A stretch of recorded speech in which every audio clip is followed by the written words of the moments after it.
What's up, Dave? Yeah, Alex has a last minute keg to do.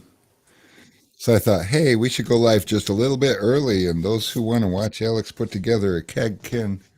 Got Ryan there with the K on his neck. He's building a hose setup, and they're hammering it out. Alex does not know that we're watching him. What's up, Tim? What's up? What's up? What's up? Hey, Marquise. Alex is going to be so surprised when he gets back that we're already live.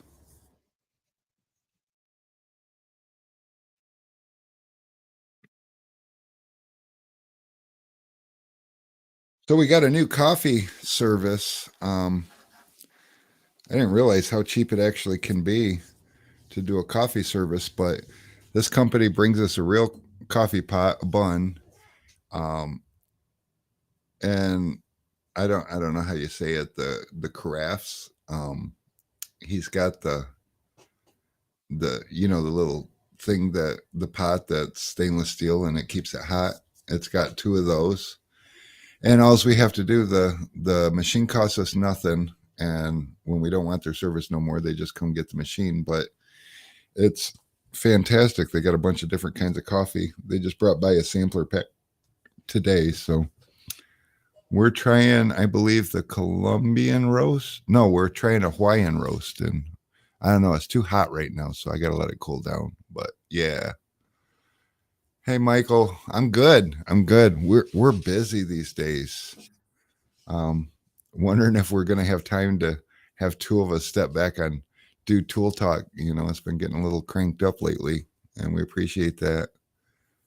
We got all kinds of things going all the time.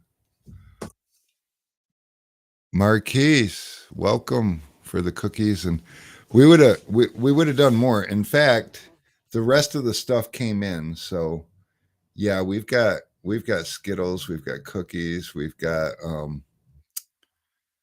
M&Ms. We got a variety pack of M&Ms, Snickers, Twix, Reese peanut butter cups. We got all the things. And we've got another cool thing too.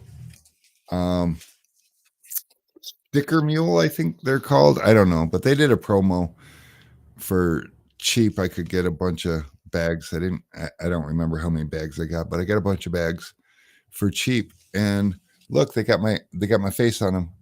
So if you get one of these in the mail, that means you won. Because starting this week, we're doing the random giveaway, and we're going to go through all the chat and just randomly pick some people to send free stuff to. And your cookies came smashed in an envelope. Did you eat the crumbs? That's something we got to figure out, huh? Smashed in the envelope. Okay. Okay. Damn it. Well, I'm new at this, sending stuff out, cookies too. But I know you ate the cookies, didn't you, Michael? And while we're doing this, I suppose I can put the chat overlay up, because we got some folks on Reese's is my all-time favorite. Okay.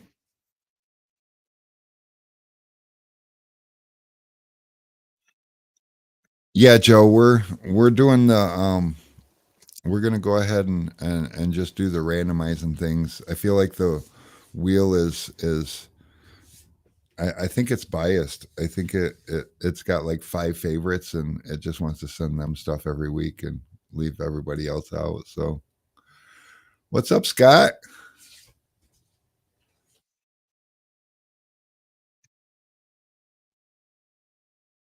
So yeah, my latest little cringe, just just to kind of show you guys.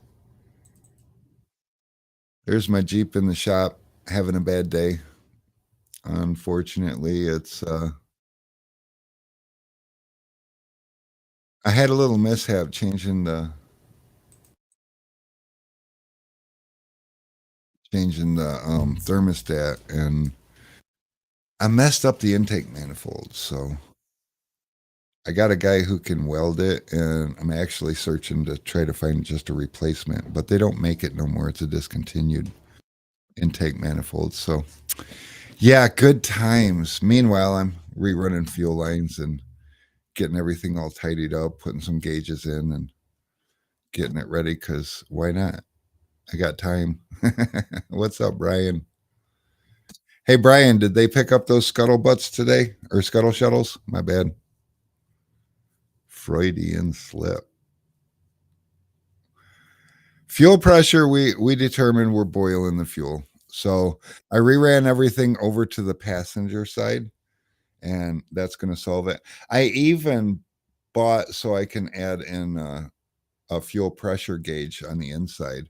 I dropped the fuel cell out so that I could add in a sending unit for the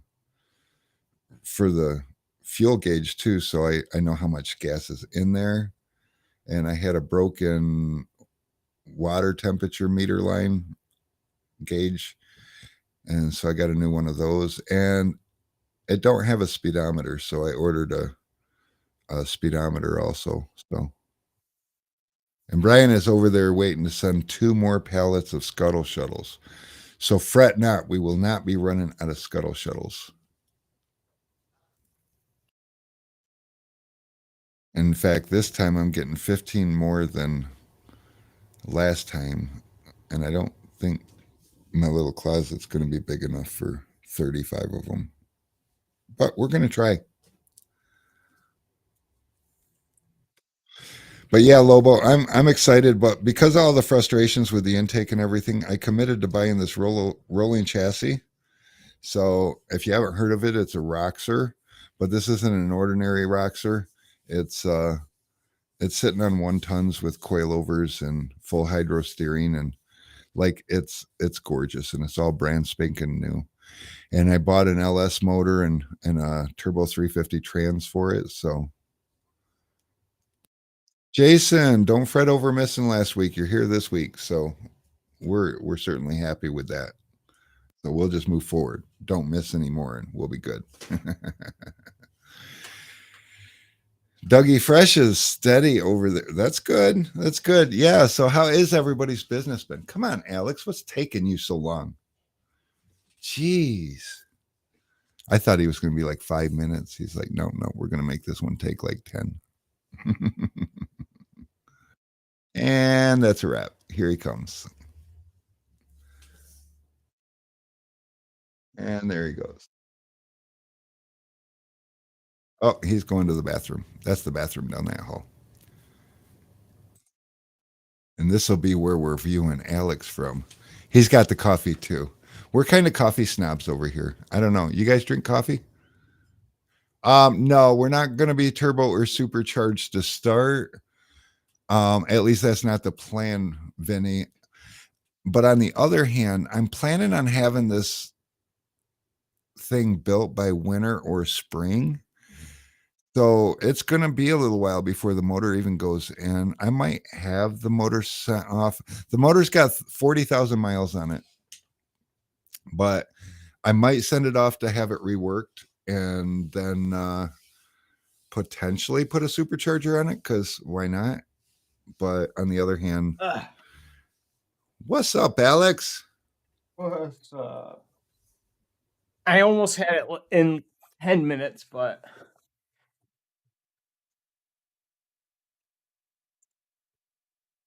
You was super close. I was No super ifs, ands, or close. buts.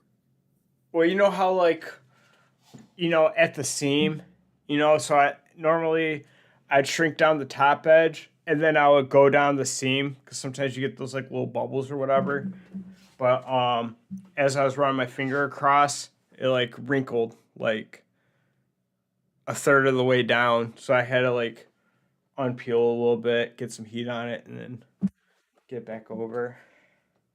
But You other know, than that, it was technically, good. Huh? technically, unpeel would mean to stick back down because like un is a negative and peel is peel. So you like negative peel. Yeah. So, But but I mean, for a beer keg though, not bad Cause like the bubbles in the slip keg designs are like real tricky to work with sometimes. Like unless you have like good lighting and you're looking at the right angle, like you definitely can overlook some of the bubbles. Or sometimes you look at the bubbles that are part of the design and you try to like hard card over it and it's not doing nothing because it's part of the design. Yeah, for sure. The beer keg's funny like that, isn't it? It's like Carrie does such a wonderful job with the designs and the design elements. She adds these like bubbles into the design of the beer because it's a frothy beer glass of Yep. beer, and so you can see the bubbles on it, and that hides like if you get a real bubble in when you're wrapping it. So it's a little bit. Yep. Same with the slip keg white. It's not so bad with the bronze because like the brown or the bronze kind of helps with like seeing past those bubbles, but the white definitely gets tricky sometimes. Yeah, for sure. Let me drop this down just a smidget. How's our audio today, guys? No coffee there. Stomach doesn't like it. Oh, Joe, don't drink the coffees. We got new coffee. We do. I was telling him about the new coffee service that we got, and uh-oh. Oh, cool. Check it out. Jason is gonna finish boxing that up for you. Jason? Ryan. I don't know. It's one of those names that comes from the alphabet. Ooh, turn that down. Where is? How do I share this? What are you sharing? Our video or live stream. Oh, you ask everybody else to do it. Hey, everybody, you should share our live stream in all the groups because we didn't have time. We've been really busy and I've been neglecting everybody because, it's a Jeep thing, I guess. I don't know. I need to pay a little more careful attention to what's going on because we are getting really jammed up here. And so, Hmm. oh, Steven, can I just call you Joe? Because I get confused sometimes. I'm sorry.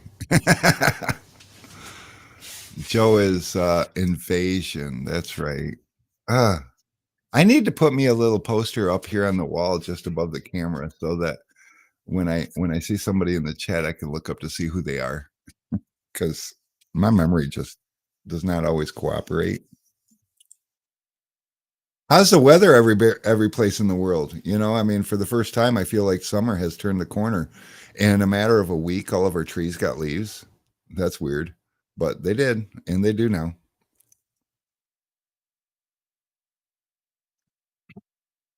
What have you been doing lately, Alex? Uh, got a new grill yesterday, and I was gonna cook ribs, but by the time I got the grill together, it was too late to cook ribs, so I cooked burgers. Um, Oh, I hate that.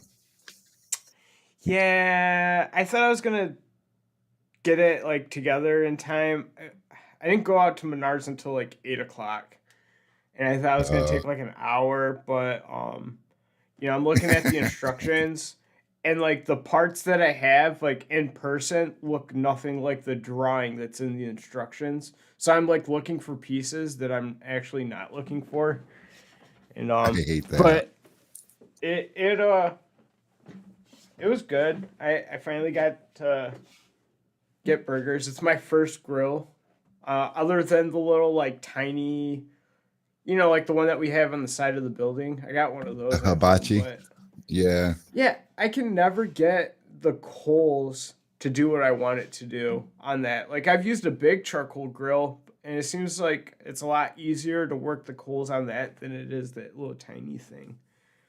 Yeah, you don't really have any room to spread them out or anything. It's just like you got one speed and that's fucking turn, turn, turn. Or And it, it's just not cooking. And then, like, how do you get more coals in there?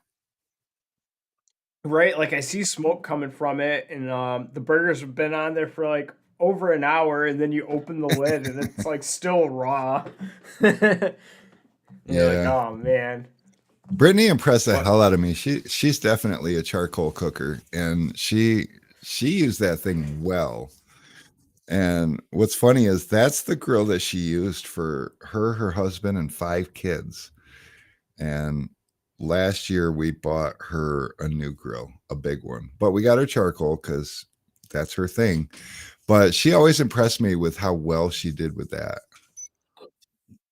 Oh, Alex, you might want to keep an eye on the text too, because yeah, I seen that. It said Lobo Mo Lomo. said ribs, rub tips, and armadillo eggs. Oh, hell yeah. I don't know about I no mean, armadillo eggs, but is that what those are at the bottom? Armadillo, is that like a thing? Like you're not eating because armadillos don't lay eggs. I don't think they're mammals, and only platypuses lay eggs. for sure. But yeah, Yeah, so that's what we got. Let's go ahead and turn the chat overlay off for a minute. That's what we're Lobo Mo is kicking with. Easy we're bake we're gonna hibachi. we're going to his place for dinner this weekend. No kidding. Wait a minute, isn't he like a long ways away? Yeah, Lobo, are you in what is it, like Texas or New Mexico or something? I know you're somewhere down there where it's warmer than here. Jalapeno poppers wrapped in bacon with armadillo eggs. I don't know. I'm down. I would definitely try that. Damn, that is so 5 good, hours. dude. Man, my hat's off to anybody who can cook something for 5 hours without drying Oh, it all out. south of Chi Town, dude. I'll catch a train right now. Let's go. What's a Chi Town? I feel like I'm out of the loop. Chicago. Okay. 5 hours south of Chi Town. Um, Got it. where's that? Indiana. Um, I need maps. no, that's Maps. Illinois. I'll. Well, I guess Chicago time. A few miles can be 5 hours. No, they're just 1 hour, which is weird because they're so close. I had the Everyone's all worst like, Greyhound. Huh? I can drive to Chicago in 4 hours. Yeah, but it takes you 6 hours to drive back. But because of the time change, you know. Uh, I get it now. I was thinking like Sometimes. it takes longer to go I 94 east than it does I 94 west, or other way around. Other way around. But So hey guys, WFR has changed up how they're doing their giveaway on Thursdays now. So every Thursday, every Monday they announce the giveaway for the week, and then they give you the criteria for the contest, and every Thursday they draw the winners for the prizes. So this week, let me go ahead and switch this over so we can get a little bit better view. That is not what I wanted. There's a button here that's going to do what I want it to do, and that'll be amazing. But these two kegs here, the WFR and the Expel keg, are being given away this week. And so next week's going to be that Edge keg that's sitting over there in the corner waiting for its turn. And every week they're giving these away. Well, this week's contest, all you have to do is the way they're doing it is they're going to do an interview style for the giveaway day, and they're going to interview the sponsor of the keg giveaway or the big prize giveaway. And this week is the Expel. So what they want you to do is comment and tell them somebody from Expel that you want to see them interview and why. And you could get picked. And even if you don't get picked for the expel keg, which is, oh, I don't have a way to point at the expel keg. But even if you don't get picked for the expel keg, the names will go in a hat and they're going to draw for the WFR keg and the, let me switch this back to me, and the WFR keg and a big box of tools. I think it's a big box of tools. Let me look. I has the thing here. That is not the one I It wanted. is. I seen like different color bulldozers. I seen some like scrubbers. There's a lot of Yeah, stuff. so Different squeegees. oh yeah, they're doing a big box. So the big box, I did not save what it consists of. The big box is a lot of freaking tools. Like I wished I could tell you what, but I know it's got back window tools and squeegees and blades and this and that and soak ropes. They're also giving away T-shirts with the prizes, not with the kegs because they haven't sent me any damn T-shirts yet. But if they send me T-shirts, I'll stuff those suckers in the kegs too. The kegs ship directly from here because it just makes more sense than to ship them down there and then have him ship them out. Because the more people's hands that touch the kegs before you get them, the better chance that something gets dented. And nobody wants that in their lives. These things are, they're You know, irreplaceable. burner account says, I never know or have relationships with all the people and businesses they want you to give stories or shout outs to. Too new, I guess. And like that comes with time. Like I don't know. You just Well, gotta. this is kind of a new thing for the industry, though. I mean, when I was coming up in the industry, we didn't talk much to anybody.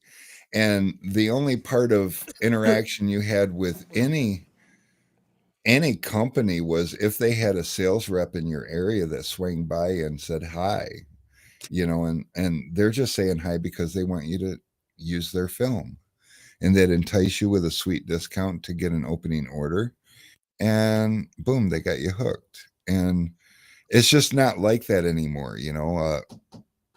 I guess close to a year ago now, we just started this movement, the give back movement, and it's catching on, and a lot of these companies are starting to get involved with giving back and recognition. And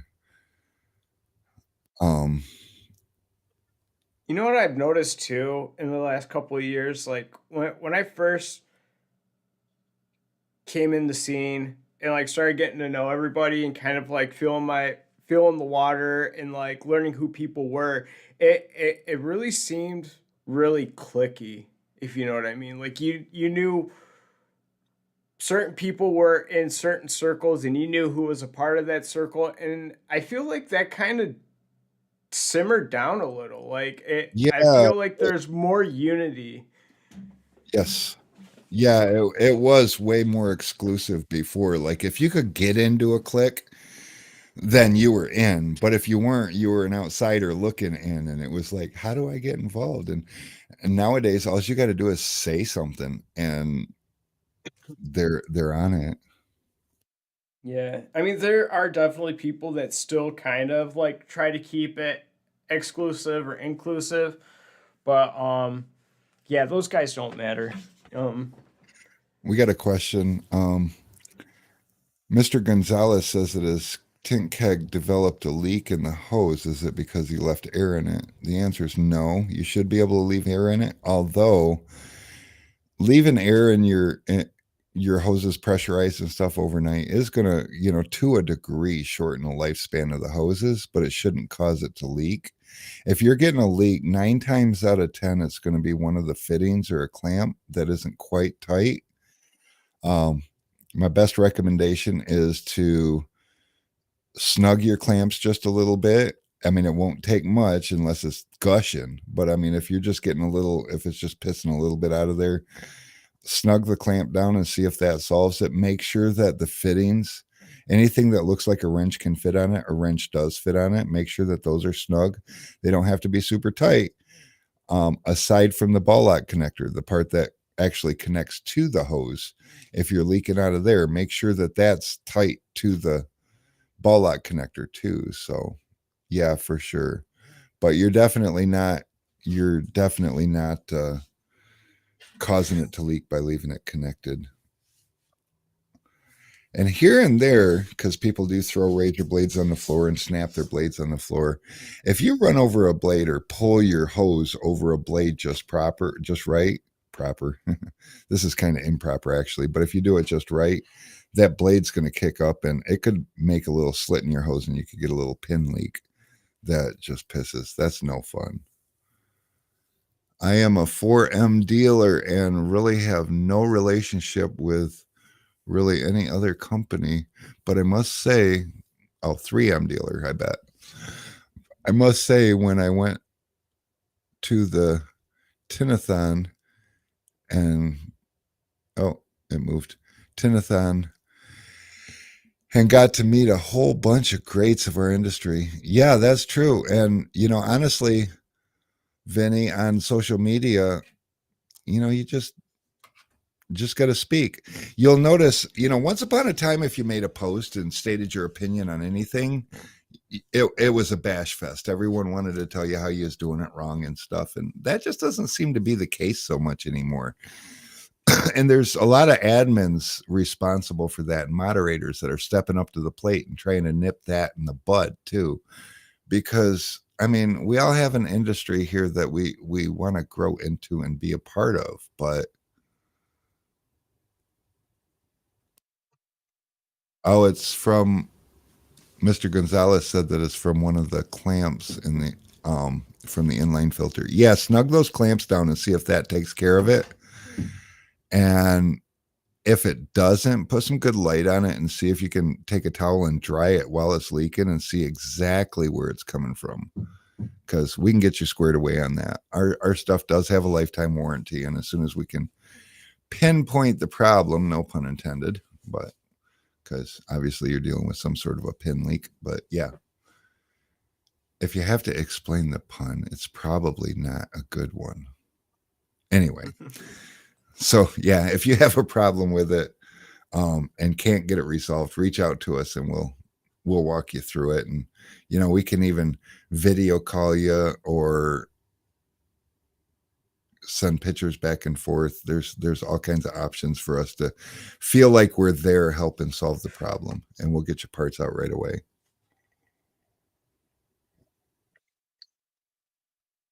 Oh, look at my cup. It's got a big hole in it. Oh no. That's so cool.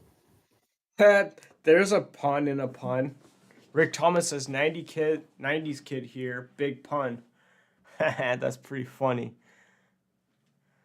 Stomping in my 90s R kid. Force Ones.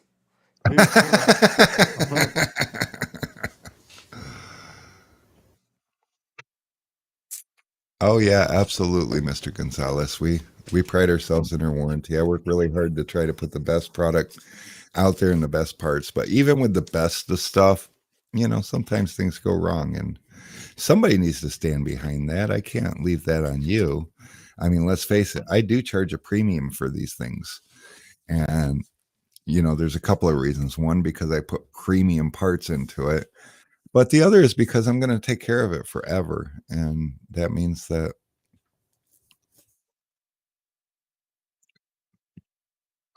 I need to not have to put parts into it. So it costs more to do that. For sure. So what we got going on, looks like the orders simmered down a little bit. We've got a bunch of stuff going out today. That's exciting. Some Avery stuff. Avery window film. If you guys didn't know, which you probably do know, but if you don't know, I'm also an Avery Dennison distributor. And I have recently discovered that I have the best price on NR Pro from Avery Dennison in the world. Like by far too. Like, I don't know what happened. I do know what happened, but I don't know how it happened because I should have raised the price higher and I didn't. So I might have did bad math. But I'm busy these days and I don't have time to go through it right now on the website. So if you haven't tried Avery Dennison, now might not be a bad time to give it a shot. Mr. Gonzalez, if I ain't mistaken, aren't you the gentleman? I was wondering in that email, but the email's name is Edwin Lopez. Yeah. He said And he was if gonna I, call. I'm sorry.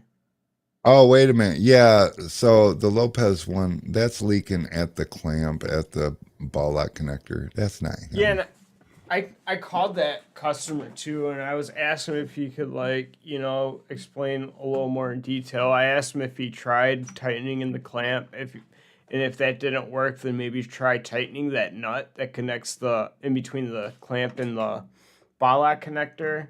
And he was For saying, I sure. think he was trying to say like something about a split behind the like on the hose itself. But then he said he wasn't actually sure and that he was on the road and he would give Yeah. us a call back. And then he never called back. And I was thinking about maybe just giving him a follow up call. Yeah. We could definitely also. Why is spam trying to call me? I don't need spam in my life. Go away. We could also send them out. Cause like, let me put this over here. So he is leaking right here, and his water is kind of coming from between here and here, which leads me to believe that this clamp isn't all the way tight. And looking at the clamp the way it is right here, I feel like that's a bigger gap than it normally should be. So shame on you guys for, actually shame on Ryan. We'll blame Ryan because or wait a minute, is this one? No, I think Ryan, well, could have been Nick, which Nick's gone, so we can't even club him anymore. Either way, it doesn't really matter whose it is, but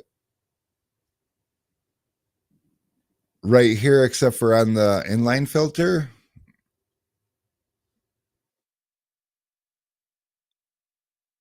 is that what you're talking about, Mr. Gonzalez? Because this is where the ball lock connector is down by the tank, but it's the same kind of setup at the inline filter. So, hmm.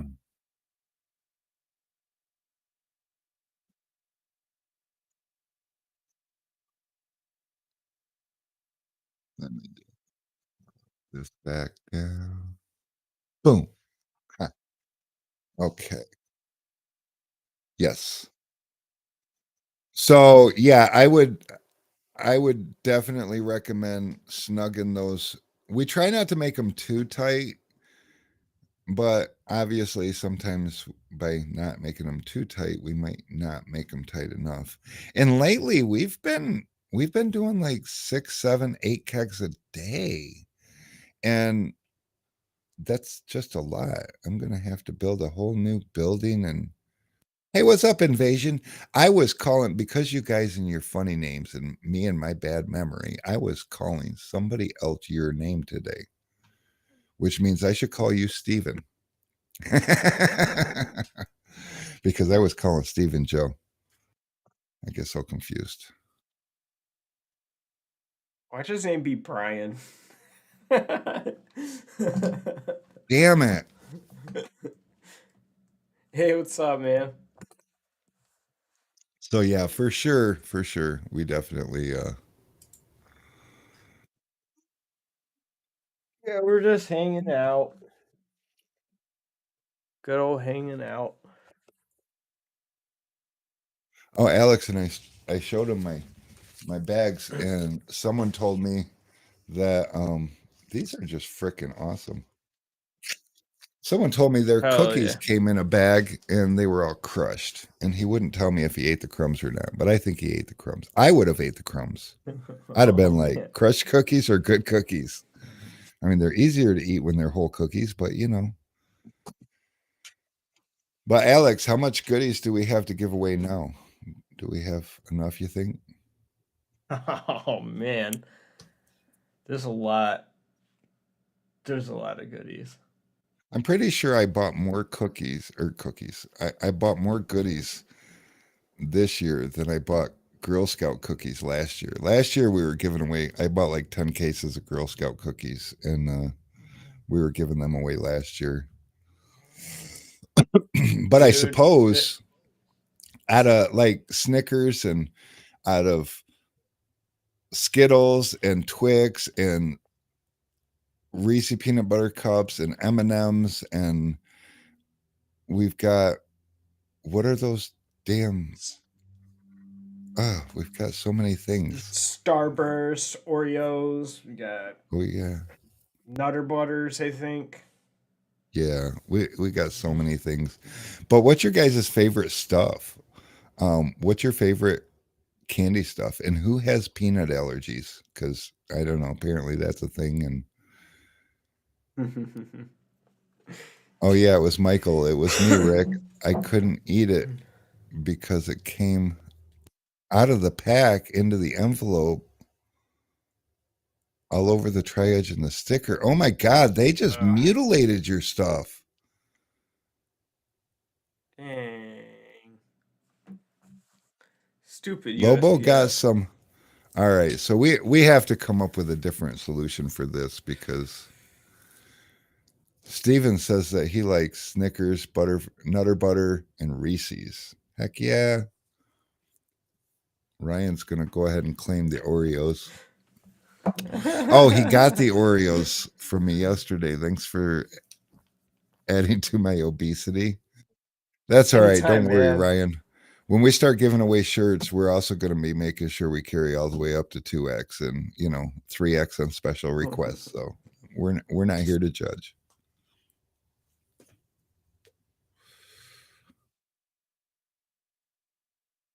And Mr. Lawson, he I met him down at the Tinner Battles. He strikes me as the kind of person that if it's a munchie, he's eating it.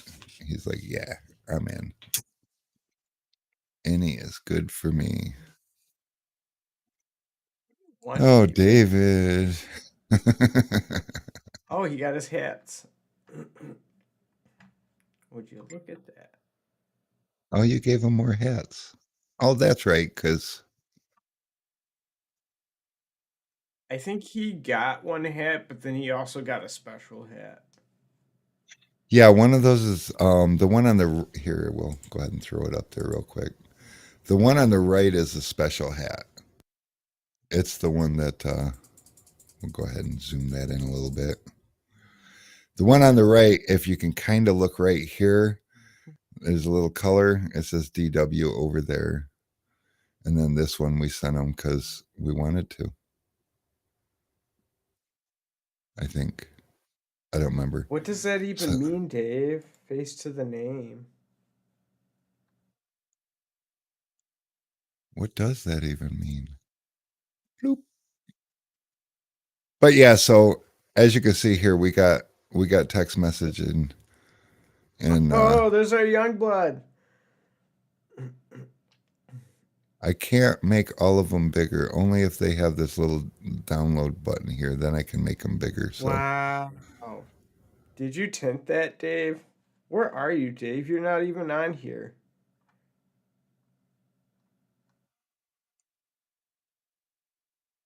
he was on here when we started.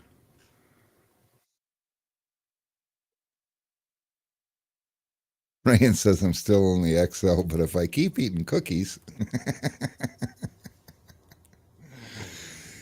that's awesome. That's awesome. So, any interesting phone calls, Alex?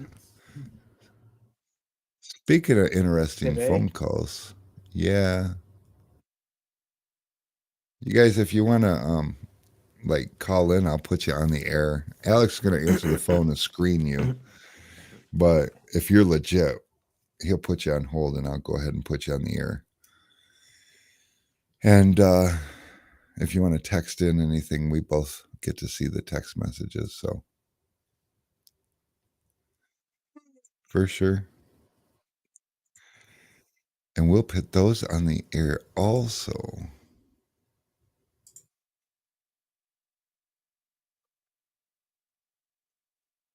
Oh, yep. And Saturday was my first time tinting at Tint Squad. That was pretty fun. Uh, it was a Alex rough been running start. around.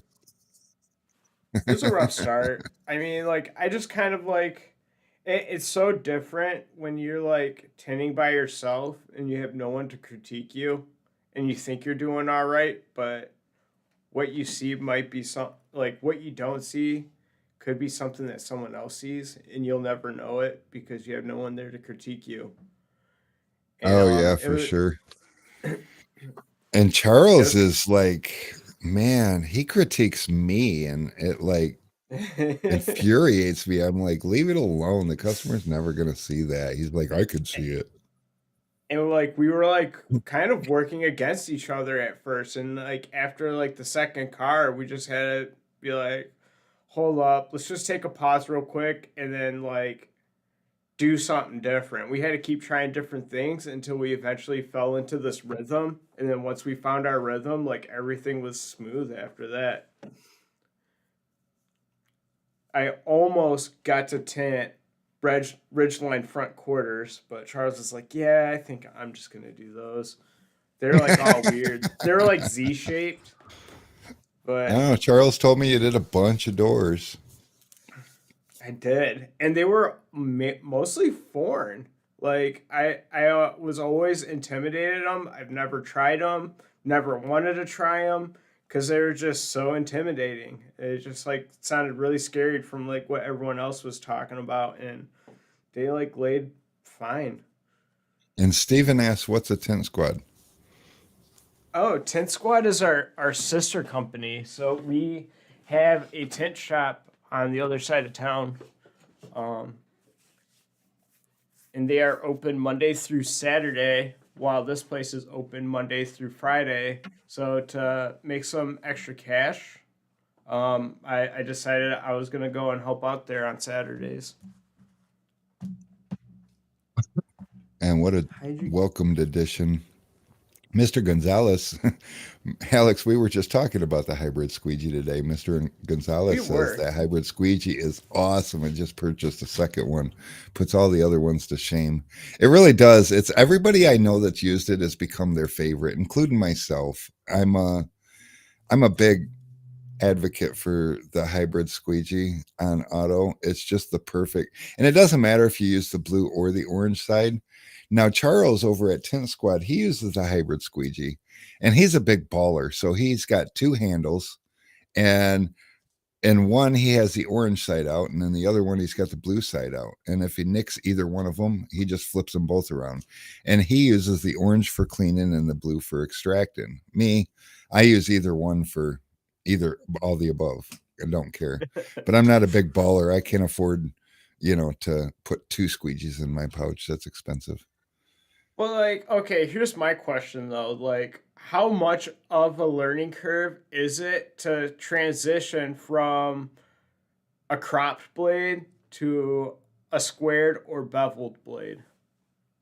It's going to be irritating for about the first day, because you're used to jamming that cropped blade into the edge like on a door or whatever, where you've got to angle the squeegee different. You can still do it with a squared blade, but what you're going to notice is your squeegee passes are going to be cleaner because you get equal pressure all the way from one side to the other. Where a cropped blade, you don't get as much pressure on the ends because of that angle cut. And a lot of times that's where your squeegee trails will come from. If you, even though you're overlapping, you're leaving these little trails of water, and as it starts drying, you get these bubble trails, and that's where that comes from. So you real quickly notice the benefit to using a square squeegee over a cropped squeegee. The cropped is definitely more universal, but in my personal opinion, the squared squeegee is more functional. It's more on point. Yeah, and I've noticed that in like our customers' purchasing pattern. Like, if it's somebody that's only been buying from us like in the last, I don't know, year or two, they always get the crop squeegee. But if it's someone that I know that's been tinning for over a decade, they keep buying the beveled over the cropped. So I mean, there's got to be some trick, not some trick, but Brian, there's got to. unfortunately, they didn't. I told them that you were there from 9 until 5, and my guess is just like last time, they're going to pick up real close to 5. They don't like to do pickups in the beginning of the day because they still got a truck full of stuff they got to unload. So I've scheduled pickups early in the day and always got a phone call saying that they weren't going to be able to make it. They could try again tomorrow.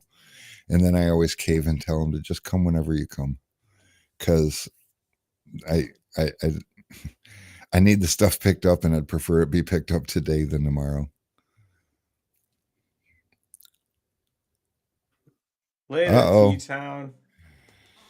See you, Tim. Um, now that Tim's gone, let's talk about what we really wanted to talk about. No, Tim's a good guy. He does a lot of our printing for us and embroidery. He did all the hats and all those awesome ass dash towels he's done. I was getting them from Soak Shield, but Robert over at Soak Shield, he ran into a couple of issues that set him back a little bit, and I just couldn't wait anymore. And Tim graciously stepped up and printed a bunch of the most amazing towels. So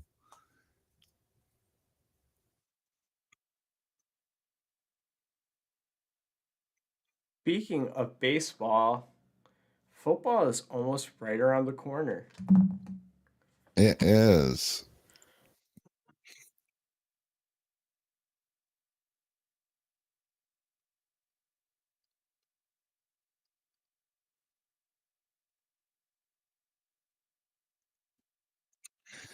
So Dave says he hasn't been super busy for some reason, but yeah. Um, a lot of getting busy is, getting recognition. This tool talk has really done great for us. You guys have done great for us because I've always been the guy in the back, the not really putting myself out there kind of a person. So when I started Sun Distributing, I did it exactly the same. I take really good care of my customers, but I don't say anything and I don't ask anything of anybody. And since I've been talking to you guys and everybody every now and again asking you to give me a shout out in the groups, those shout outs make all the difference in the world. And so when it comes to your business and creating more business off of the business you've already done, you almost have to ask, um, you almost have to ask your customers to give you a shout out. Make sure you don't forget to mention me if it comes up, kind of stuff, because that's huge. Word of mouth is by far always been this industry's biggest advertising advocate. You can pay all kinds of money to all kinds of places and just blow your money and not get a return on it. But if you can get people, if you can get,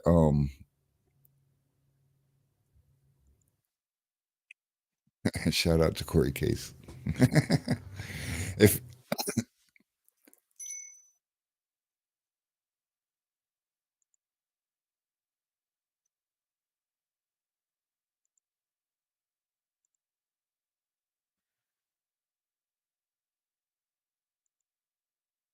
oh, today's fun. Those are fun. And that's one of the all time, that's one of the, check this out, guys. We're definitely, oh, yeah, it is closing in on, God, this year is just blowing by. We're really in the middle of May, aren't we? Goodness. And so yeah, things do slow down about this time of year because there's a lot of parents like saving up for graduation shit because them graduation parties is expensive. But this, look at this sucker. This is, and look at that all type keg. That thing is sexy. I love the way that turned out. It's so clean, but yeah, oh, wait a minute. Alex, we're in the way. Let's try over here. There we go. And let's close this for a second because then we can make it bigger. Yeah, look at that. That is cool. But yeah, I've done my share of trailers and motorhomes, and there's good money in it, but I don't know. It's really not my thing to do. I don't like spending too much time on any given job. Tell us, do you have tin slime in your all type keg?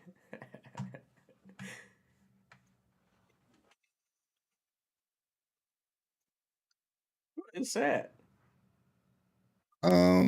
That's a Is that really UPS? early UPS. We lost our amazing UPS driver.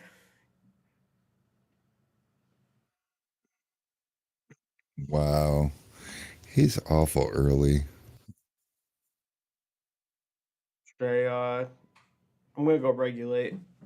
I'll be right back. You gonna go regulate? Alex is going to regulate. Who is this? We got a texter wants to come on audio.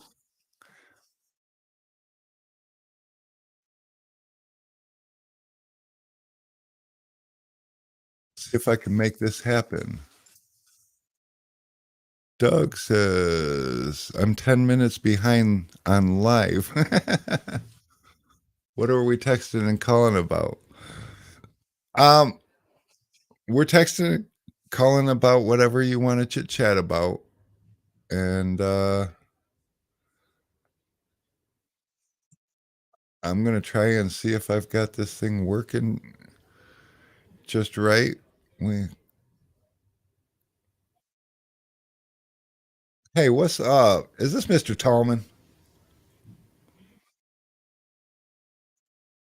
You are live, I think. Hold on. Are you? No, you're not. But I can hear you and they can hear me talking to you. And now you're live. Oh, cool, man. What y'all got going on today? Oh, we're just hanging out, BSing. So I was telling Man, them about the giveaways this week and the new format for how the giveaways are going on WFR. Brian Phelps was asking if there's any way you could share a link. And I don't think in a private group you can share a link to the posts. But it's normally posted like Dave Dellinger normally makes the giveaway post. I did most of them last year, and most of them prior to that also. But yeah, has taken over that role, and so just check out Dave's post. He normally, what do you call it? Pin it to the top. He'll normally pin yeah, it to the top. And so that's how you get on it. Just go to one of the pinned posts at the top, and that's how you find out all the, really, pertinent information, that you might want to know quickly or whatever about the group. well, for sure. And you don't really have time to manage that right now because you got big things coming up in October, don't you? Yeah. October's gonna be. I mean, it's gonna be ridiculous. It's gonna be.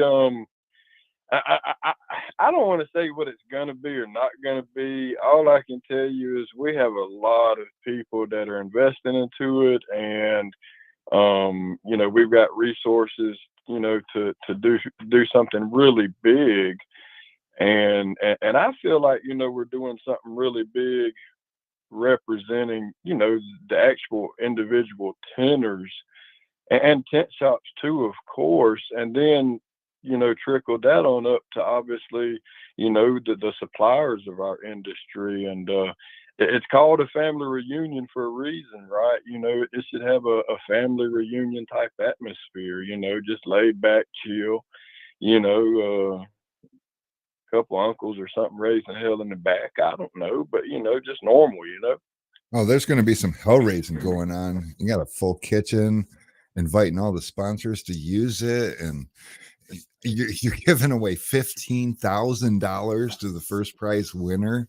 But that's not it. I mean, I still want to hear more about this truck you guys are giving away. You're giving away a freaking truck, really? That's crazy. So here's the deal on the truck, right? we're not going to tell anybody what it is, what it's going to be, nothing until really close to the event. So it's going to be a surprise. But I can tell you it's they're going to be happy, and if not, I mean, I don't know, what to tell them, but it's going to be an awesome. It's going to be badass. Like it's not going to be completely brand new because we have basically a 20 grand budget, and we could have got like that brand new Ford Maverick, because it was a little bit higher than that, but we would have made up for it somehow. But that would have been all we could have done with it, right? So we were like, you know what, let's get a a later model, vehicle and do something with it. So yeah, it'll be a surprise. Now, whatever the vehicle is, what we'd really like to try to do at the event is announce the winner on Tuesday, and then hopefully and preferably, maybe custom wrap, get their designs or whatever if they have them, and if not, maybe we create something for them. Obviously, it's going to have some type of WFR theme to it, maybe some sponsors. I don't know. We'll see what happens, but and wrap it live on Wednesday, because Wednesday is the day of our finals for both the singles and the team competitions. With the team competitions, it's 3-person teams. Now you can. It don't matter if you only got 1 or 2 people or whatever, and somebody standing there. However, that's going to come down to I don't know how. I'm having a brain fart, but how people plan and strategize for the competition. You can have 3 people on the teams, but the singles is like what I'm really. The singles is what I've been focused on the entire time. Like that's really the big major baby for me, is because I just leave it at that. I'll tell the rest of that story live at the event.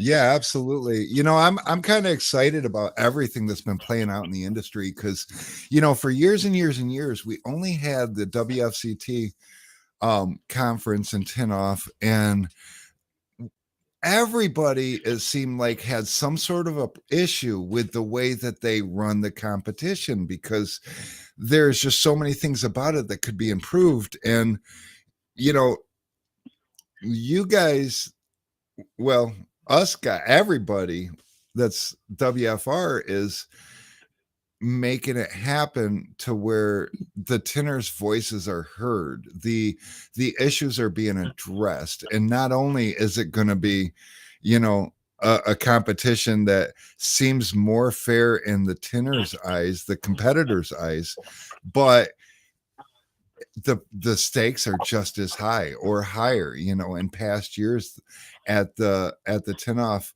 it's been a $10,000 first prize, and you guys up the ante to $15,000. And if I ain't mistaken, there's like like, what's the prizes again? Because there's a lot of money going into just prizes. So here's the deal. The money isn't guaranteed until the number of people hits there, because in all honesty, it's up to us. If us as window tenders are going to say, hey, we're going to do something to build this, well, all the money that comes from the window tenders for the registration to compete, all of that goes back into the competition. Now the sponsors and stuff, what they pay, everything that you come there and get, like the free giveaways and stuff, all of that comes from the sponsors. So the competition itself, if 100 people show up in the singles, it's 15 grand to top. If 75 shows up, I'll have to look at it, but I think even that's over 10. And it's on the website, which we've given out to a select few people because it's not quite done yet. And when I say a select few, I don't mean like my buddies and stuff.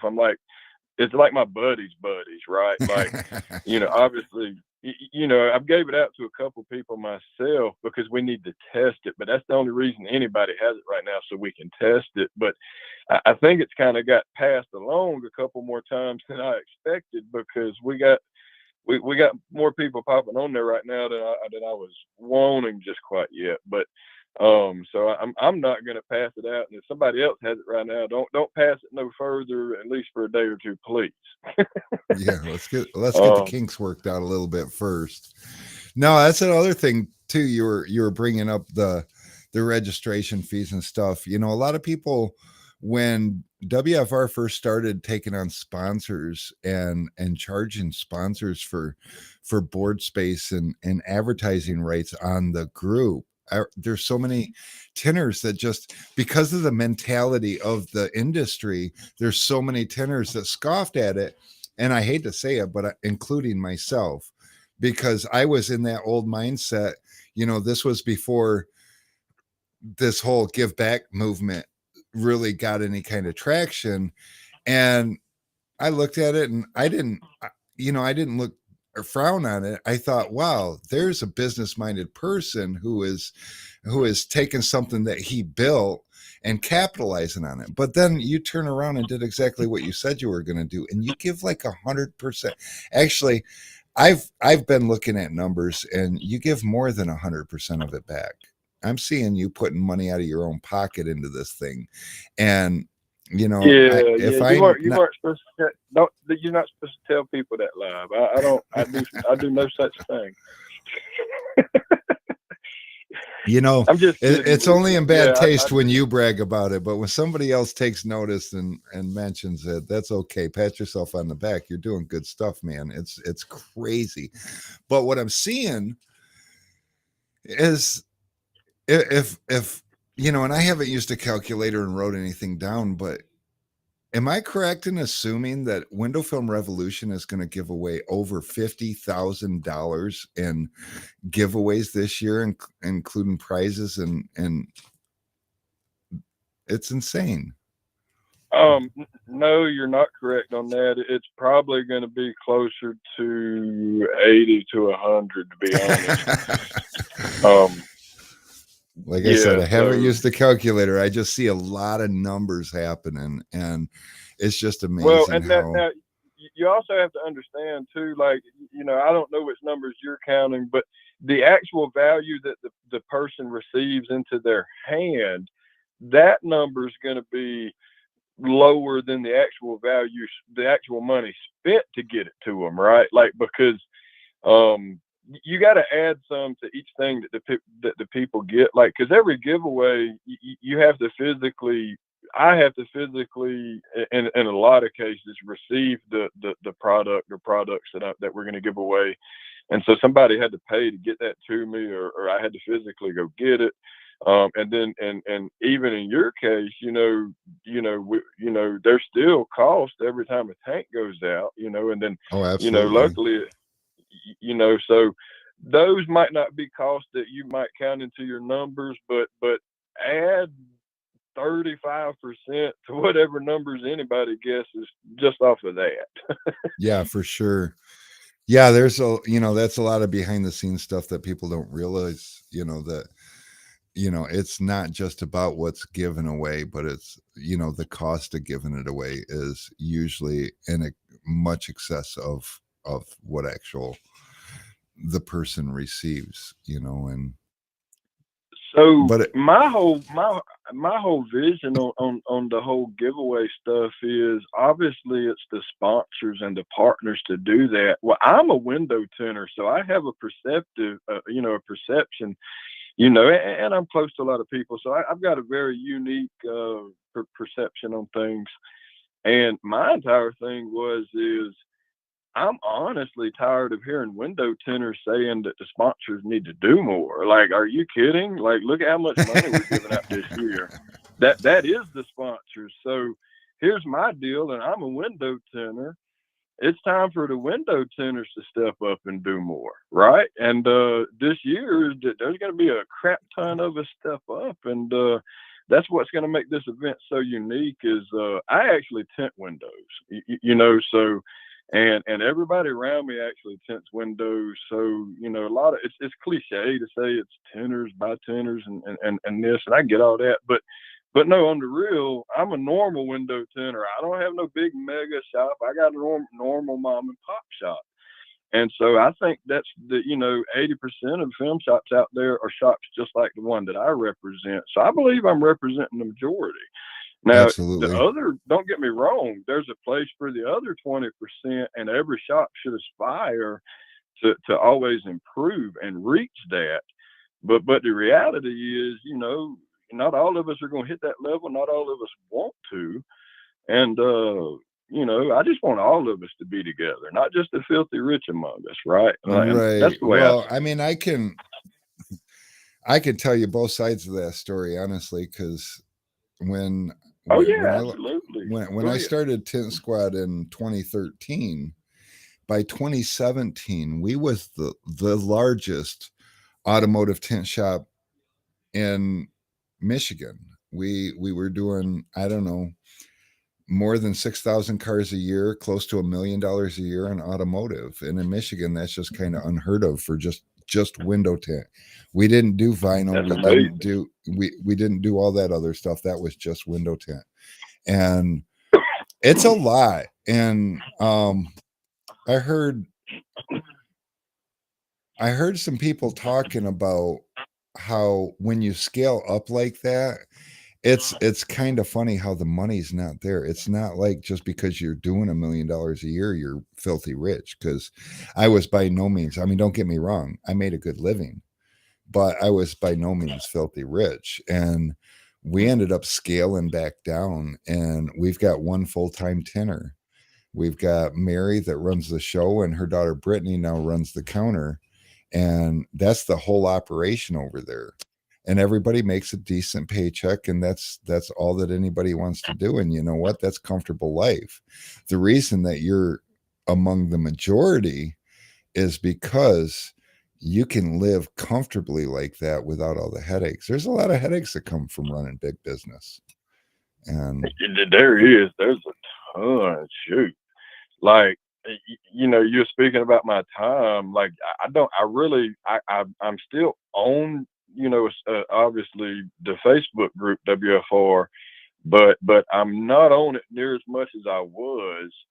Even though you might still see me pop my head out, I'm not on it near as much as I used to be. I promise you. oh yeah, And for because sure. I'm spending a lot of time getting things together for the competition. Speaking behind the scenes to partners, friends, people that are invested in what we've been doing, and yeah, there's just a lot that goes on behind the scenes that people may or may not realize. But there always is, right? That's part of life. So that's part of the territory. So that's no biggie. But I enjoy it, honestly. I enjoy talking with various different people and getting different opinions. And what I really enjoy is problem solving. Because with all these different opinions, you're going to have friction on different things, and you can't solve all the problems, but it's really nice when you can, and that's what I enjoy is just getting people together, man, smiling, hugging, throwing some drinks back, just chilling out. Heck yeah, 100%. Like I'm literally a blue collar dude. Like I don't just say that for promotional value. Like I'm a blue collar fucking dude, man. Excuse my language, sorry. Corey Case says, I love listening to Rick and Rick and now Yeah, Alex. I love it, man. Alex boogied out on me. I don't know where he went yet, but So yeah, I don't have you know, I don't have anything against nobody else out in the industry doing anything.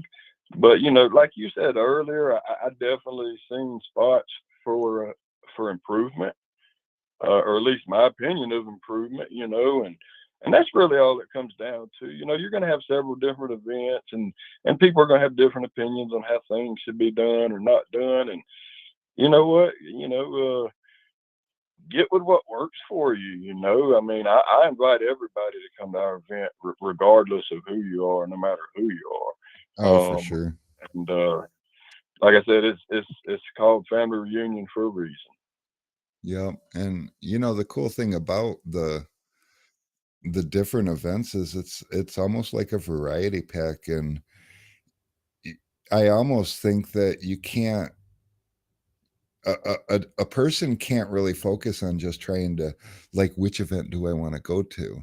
I understand if the budget is only going to allow you one, but if you can find a way to go to all of them, they all have something different to offer. And I think the cool So, thing about the WFR reunion is that it kind of encompasses the benefits to all the different options. So it does make sense to, if you did only have to go to one, maybe it would be the family reunion just because of the everything involved in it. You know, you're not just going to have vendors, and it's not going to be a totally secluded little, or exclusive.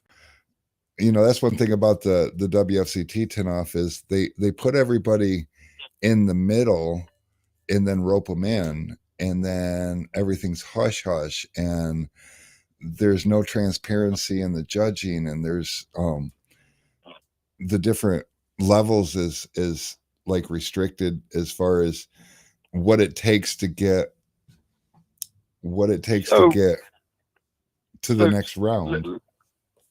let me throw out a theoretical here, right? And I'm just going to say theoretical for purposes of not, rocking the boat.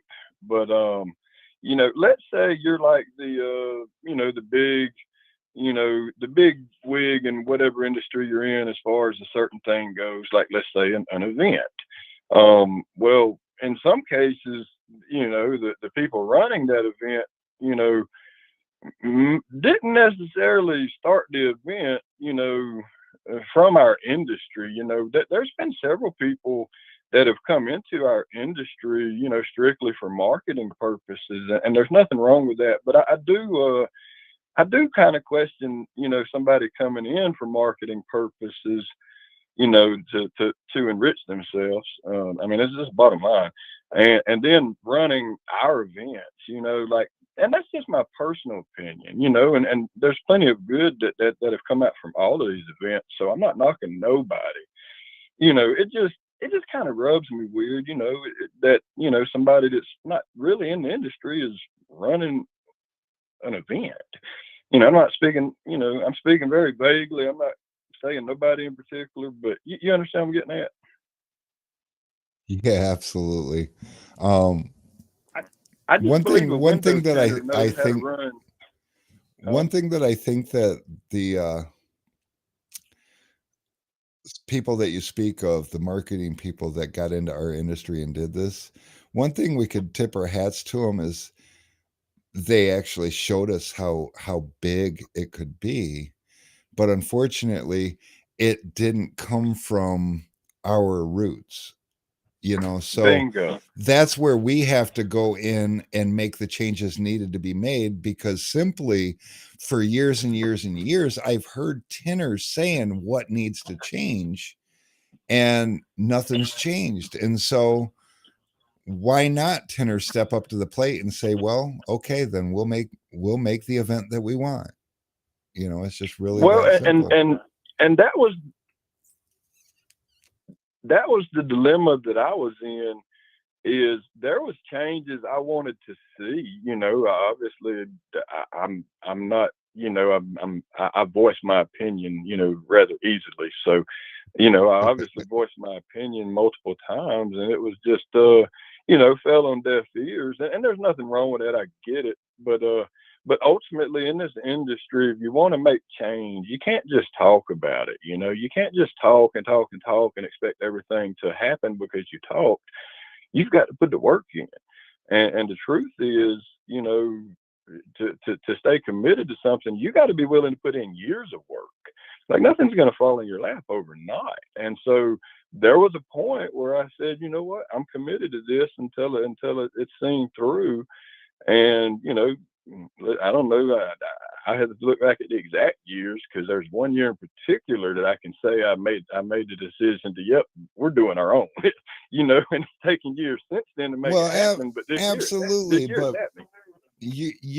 I mean, you're not alone in voicing your opinion about the aspects of the events that you've seen that you'd like to see changes, and a lot of the changes being requested were common amongst so much of the industry. And it's just hard when the people running the show aren't of the industry, so to speak.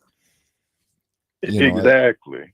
it's kind of hard I to say that mean, they're not of the industry now because they've been in the industry for so long, but they're not doers in the industry, if that makes sense. You know, they're, like you said, they're outside marketing people that came into our industry. So they've learned what they've learned. But I think that one of the bigger reasons that the change requests haven't been heard might have a lot to do with the fact that they don't do what we do. They don't know what we know. So what we're asking doesn't make sense to them. Kind of like the I thought it went on the inside thing. You know, if you don't know, you don't know. But are you so boxed in that you can't listen and be open-minded about it? Like, look, I got a lot of people saying that this or this should change. Why is it that we're not listening, you know? And it was just a matter of time before other people would do the same thing, you know, just like if you look at the Tinner battles, you know, they came out, a lot of that group's thing was we're not having enough fun at these events. And so they're really focused on the fun aspect of it. They have a big competition, no real prizes, just donations from sponsors, like, here, we're going to give you this or we're going to present you with that. But like, they took the competition part complete, you know, they like adjusted so far in the other direction, like, let's just make it a fun for all, where that's where I feel like you land right in the middle, and you're like, okay, we need to make it a fun for all, but it's got to be serious because we've got serious competitors wanting to come in and take a prize, you know, and we got people that well, want to like take it all, and not just because they was able to do one window well and make it into the next round. so It, I've, you know, I've been to tons of these competitions. I've placed well in a couple of them, and so I know what my skill level is. But my issue personally is at none of these competitions have I ever felt like, I had reached my full potential of what I could show. And so I had to think about, well, why didn't I feel like I got that way? Well, first off, you know, we could all use a little bit more time, especially in the first round. You're jittery, you're yeah, nervous. This, especially if it's your first event. So, you know, I, I say, you know what? I've seen competitions where it was 15 minutes. So that's what we say. You say, you know what? Let's make it 25 minutes for the first round. Now, some of these people that have been tons of competitions, they're gonna say, "Oh shit, man, I could do half the car in that time." Well, that's all fine and good.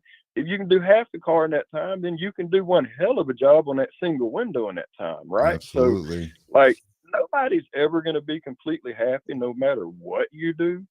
But I think, everybody that shows up at the event, 80 to 95% of them are going to be tickled pink with what we're doing, and they're going to come back year to year and tell their friends about it, and it's going to be a yearly progression. And to get something to where it can be yearly, you do have to have more than just hype and more than just people talking about it.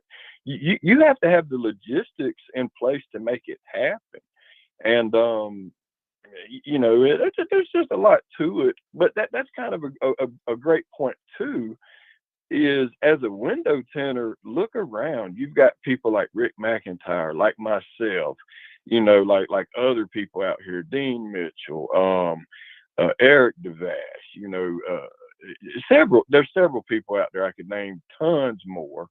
But the bottom line is, look around. There are people out here fighting for the future of this industry. And so, like in like my personal circle, I like to have people that have a freaking fire for this industry. And I like people in my circle that I don't have the same opinions as, because I want those type of people in my circle. That don't mean, we're always gonna, end result what we all want to get, but the end result's going to be your input was listened to. You know what I'm Oh, saying? absolutely, absolutely. Yeah, I think I think 100%. It's about the experience. It's about feeling included, um, feeling heard. You know, those are all Yeah. super big important things, and I don't know. It's going to be cool to see.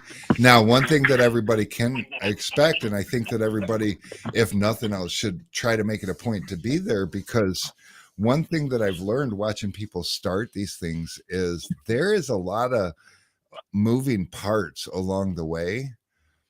And it's really cool to be able to sit back and watch things fall apart and get put back together on the move, because there's going to be so many things in this event that, and until you're there behind the scenes running the show, it's almost like starting your own business, you know. And you've pretty much been in business for yourself like forever, right? So um maybe Yeah. Yeah. Pretty this much since I was like 16.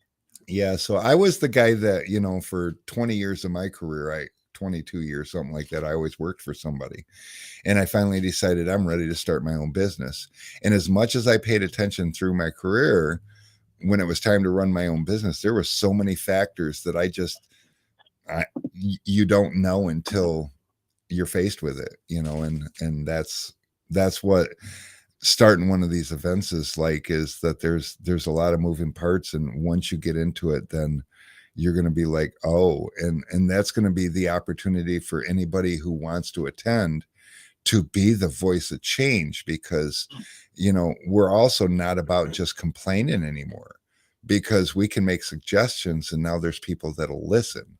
You know, before, Bingo. that's what the WFCT was starting to turn into, is just a complaint fest, like, oh, I hate when they this and I hate that it's that, because wasn't anybody listening anyway. And you know, and again, not to knock that event, because that's an awesome event. I remember the first time I went there and I was like, oh my god, that was freaking amazing, because I had never been to anything like it. But after you've been there and you go home and you process everything, it's like, you know, it would have been nice if they would have this, or if they would have that. And then, you know, in future years, I attend those things and I hear all these tinners talking about how, you know, I don't understand why they don't this, and multiple people telling them they need to that. And then the following year, you see zero change. You know, it's like, Well, and so that's where it comes down to what the agenda of whoever's putting on the event is, because if the agenda is to be successful and make money, well then you know, you might, it's kind of like a corporation that you know, is strictly got its people on the board and they make the decisions, you know. But if those people on the board, you know, don't relate to the rest of the you know, the people and that are paying, then you got a problem. And I think that's one of the issues that it is, to be quite honest. And so those people have to listen to somebody in the industry. And so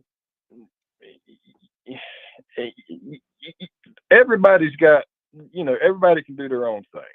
I just say lead by example. If you don't like what, if you like, if it, like for me, if I didn't like something I was seeing, instead of me, you know, moaning and groaning and biatching about it, be the which change you want to I see. did do that. So I'm not gonna say rather, because I did bitch and complain too. But but I said, you know, instead of just doing that, what can I actually do to see what I want to see? And the only, you know, once you, you know, once you reach out so many times and say, hey, I got a good idea I would like to help you with, and it falls on deaf ears, and finally you're just like, well, you know what, this is a good idea, come to think of it, you know what, I think between me and my friends, I think we can do this. It's going to take some time, but we're going to do it. And so that's the path we're on. And like I said, everybody thinks their event's the biggest, greatest, best. I don't know about all that. I just you know, I just think everybody that comes to ours is going to enjoy it. Absolutely. You know, be the change you want to see. The Bingo.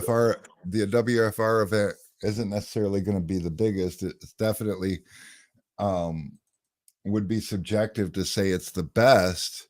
So, what is it?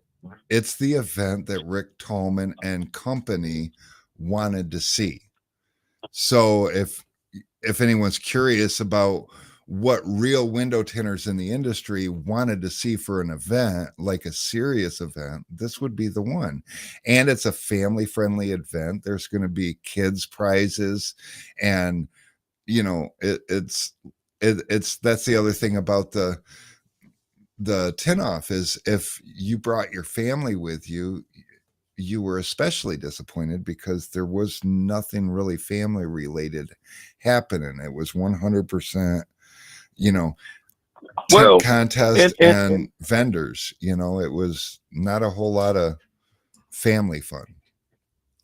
right. Well, in that format, if you're not going to have nothing for the family, nothing for the kids, well, the only reason they're there is for their spouse, right? So, um, that better be like the best format competition. Well, I think what has happened over time is they've just kind of lost that. Hey, this is your main selling point. If you screw this up, you've screwed up the golden goose, right? Like, I'm not saying nobody screwed nothing up. I'm just saying, you know, I want to see something different, so we've built something different. Oh yeah, absolutely. Absolutely, But 100%. Well, to Mr. me, it's Tallman, not like something I envision is different. It's just something that I think most window tenders want.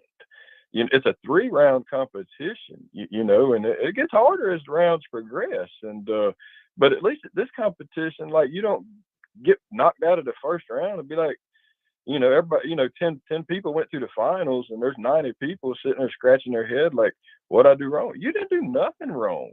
You just can't whittle it from 1 round to 10 people off of one window. Like you can't go straight from one single window to a finals. That is just, it's absurd. If you're a window tenor, it's absurd. And that's the reason that's where the golden goose got screwed up, right? So with a 3 round competition, now it's like, hey, let me see if I can make it to the second round this year. You make it to the second round, get comfortable. Hey, I'm gonna make it all the way to the top this year. There's room for advancement there. You're not leaving, with a bag of bullshit and scratching your head wondering what went wrong.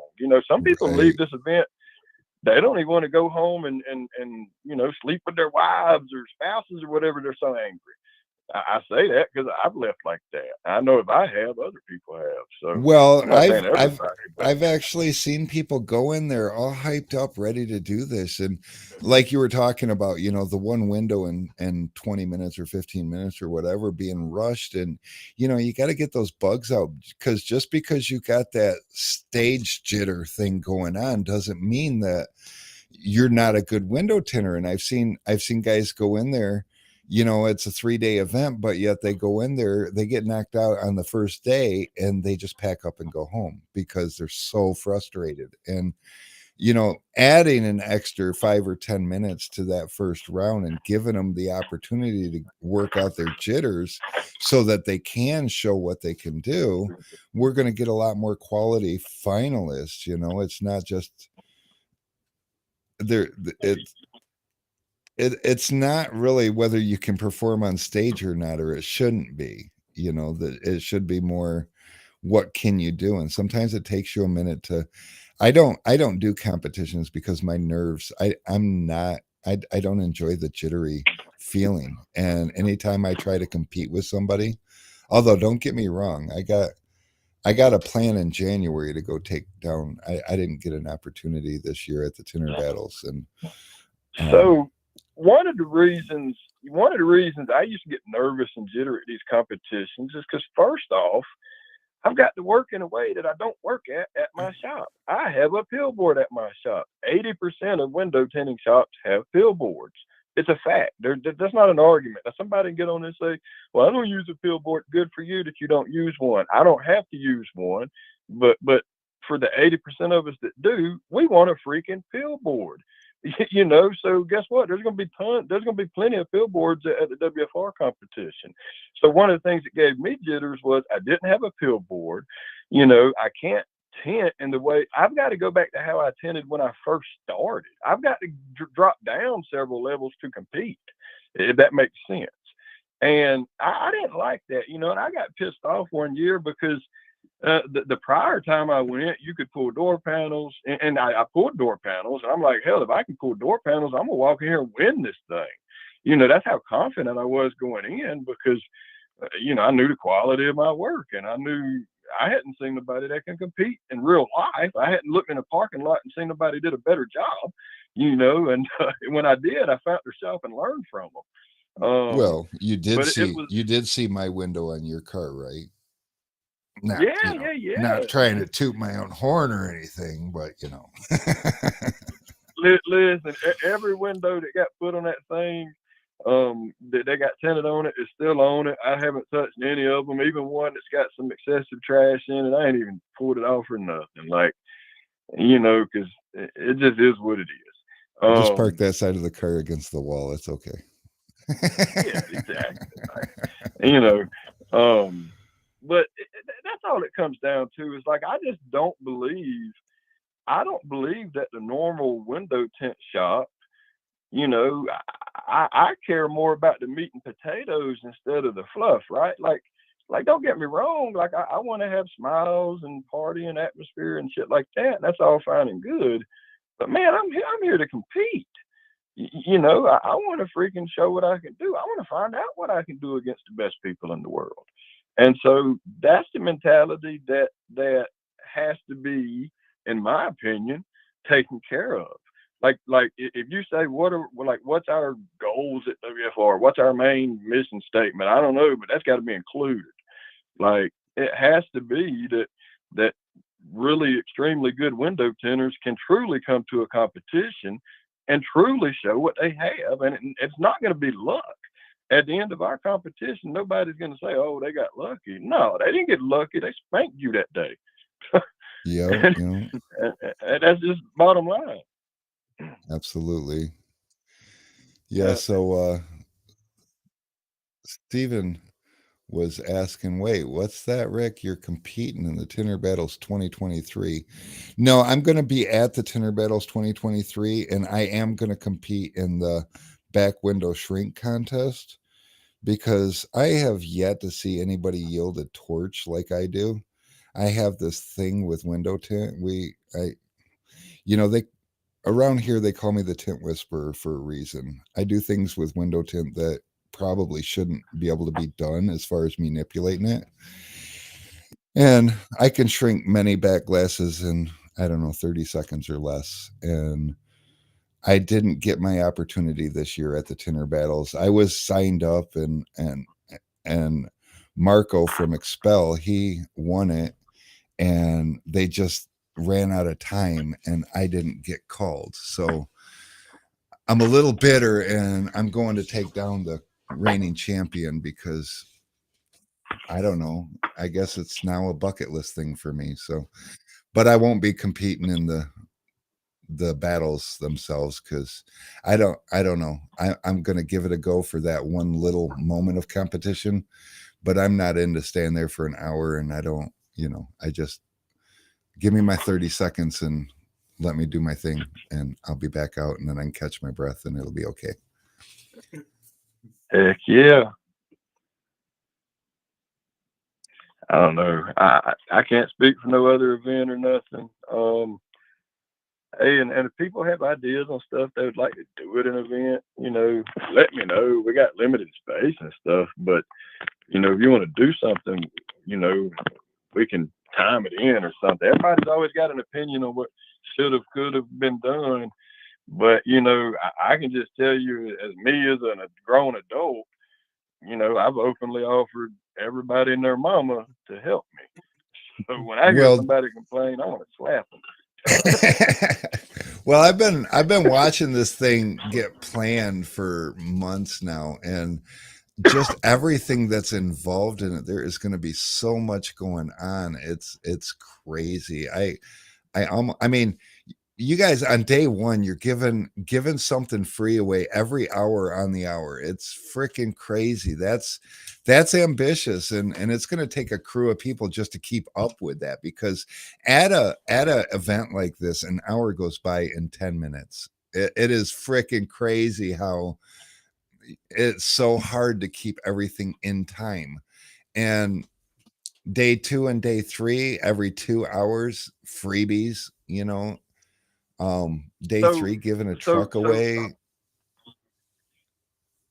so It's everybody that pays, for like whether it's a general admission, whether it's you're competing in one or multiple events, you'll get basically a raffle ticket. So everybody that pays to come basically gets a raffle ticket for that truck.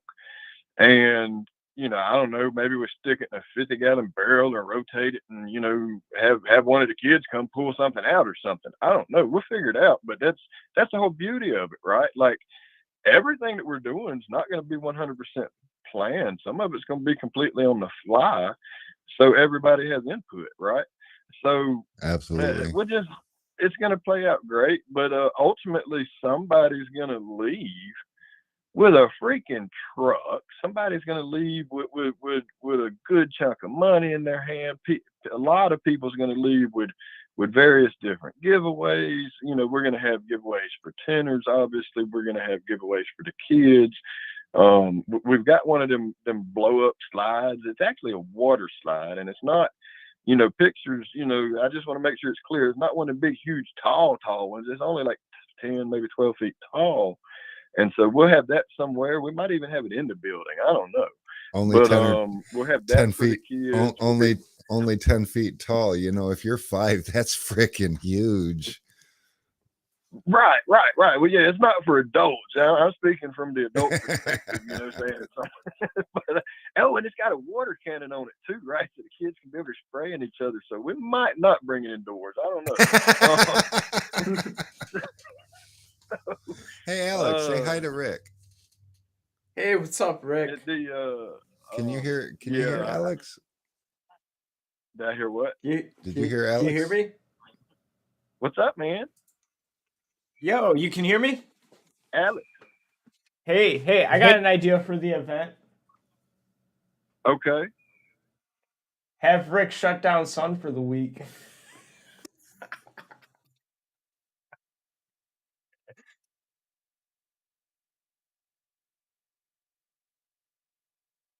You there?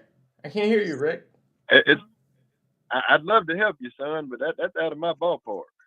Oh man, we have to get the new guy on up to par on how to run the show by himself.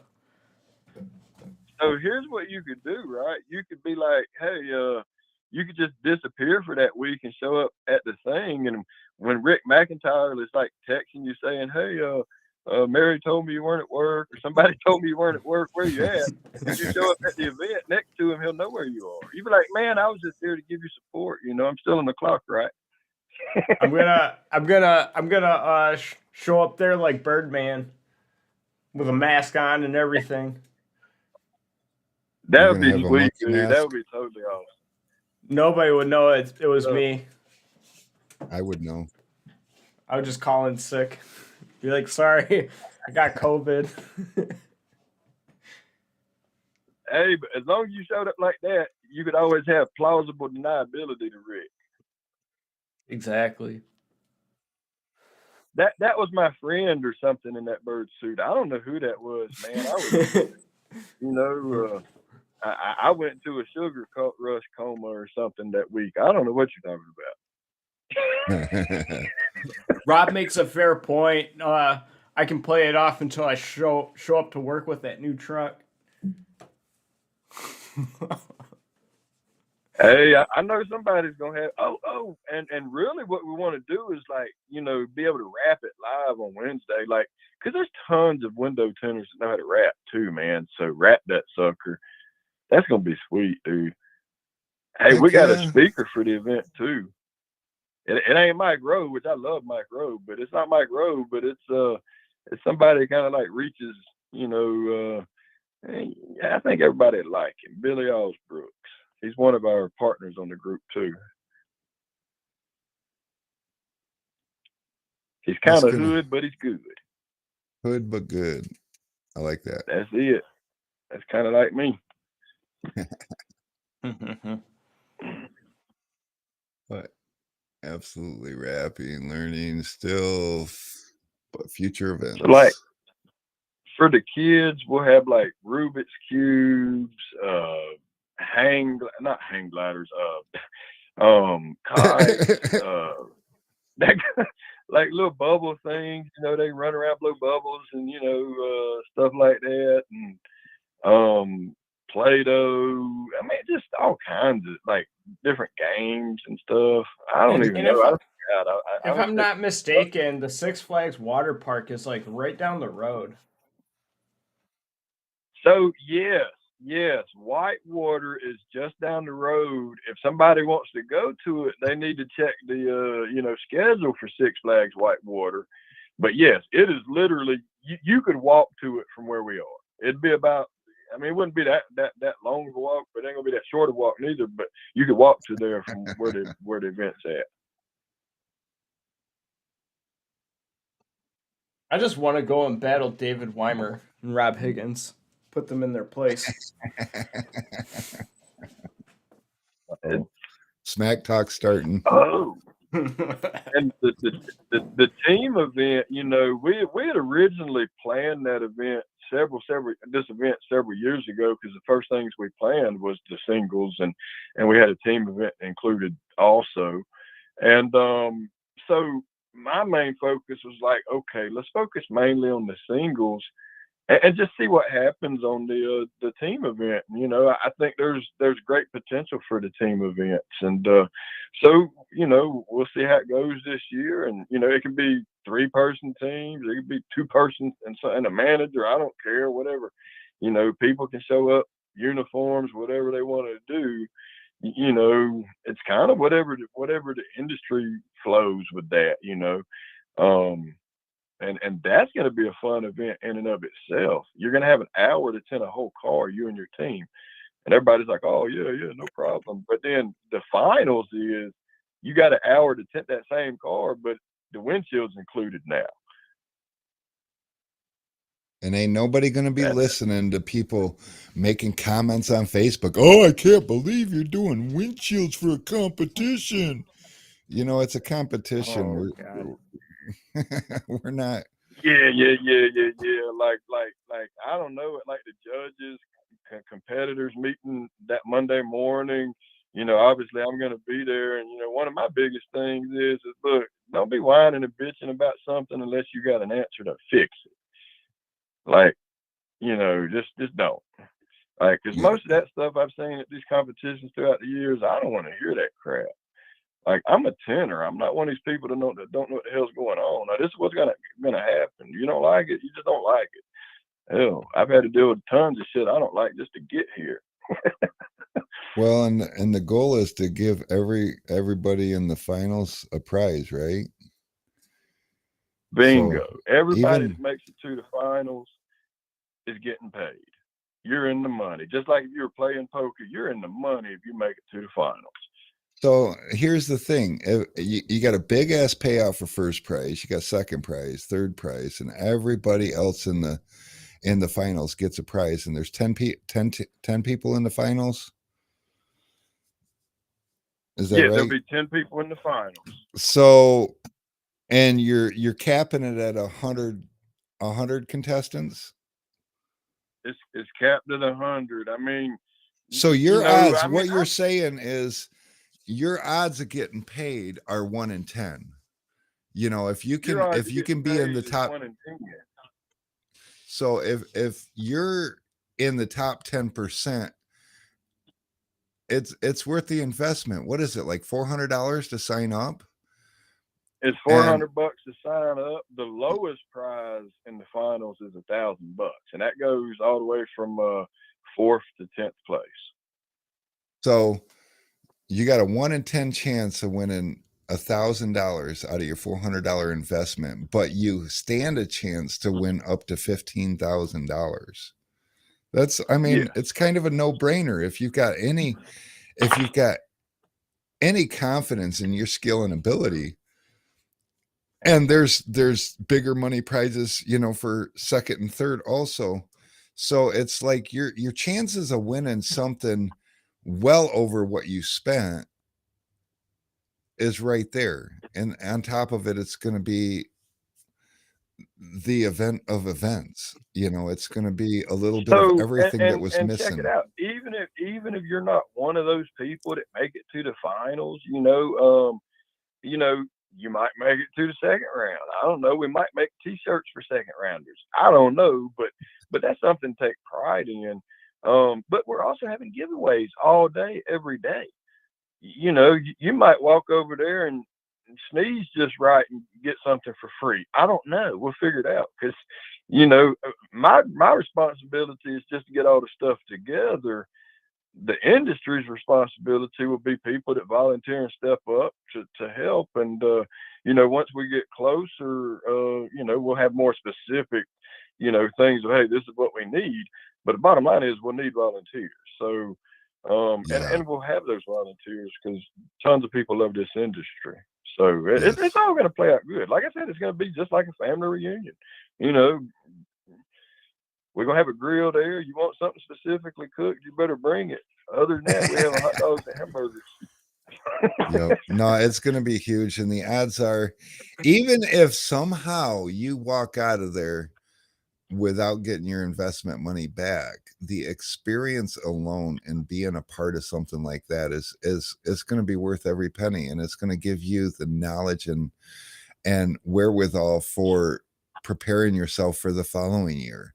This is the kind of thing that hooks people, and you do it every year because, I mean, just imagine you go in there, you're like, okay, I messed up here. This is where I went wrong. And next year I'm going to be prepared. You're going to come in next year and possibly win the whole thing. Where, Yeah. As it stood your first year, there might have been things you weren't thinking about and you wasn't. So the more you wait, the less your advantage is going to be because there's so many other people that are going to do it, the first year, the second year, the third year, and every year they're honing their ability to walk in there and take it all versus, your first shot.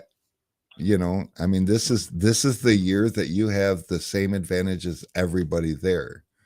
But if you Yes. procrastinate and don't get in, then you're going to potentially miss out on the opportunity to be first.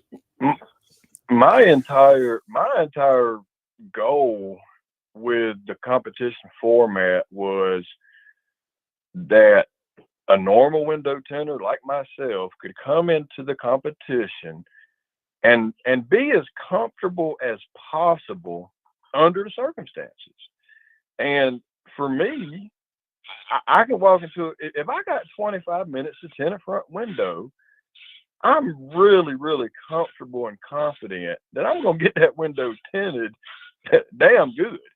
So if I feel that way, I know a lot of other people feel that way. So we're gonna accommodate that.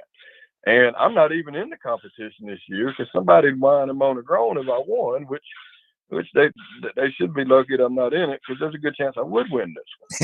So I'm not even competing in it.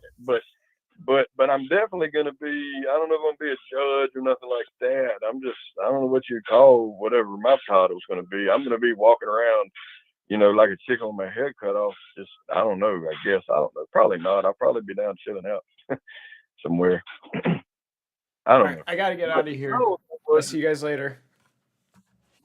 You got to hey, wait a we'll minute. see you, We brother. got a request for you. Hey Rick, Oh, we're gonna cut this Yeah, off. yeah. I got to get off.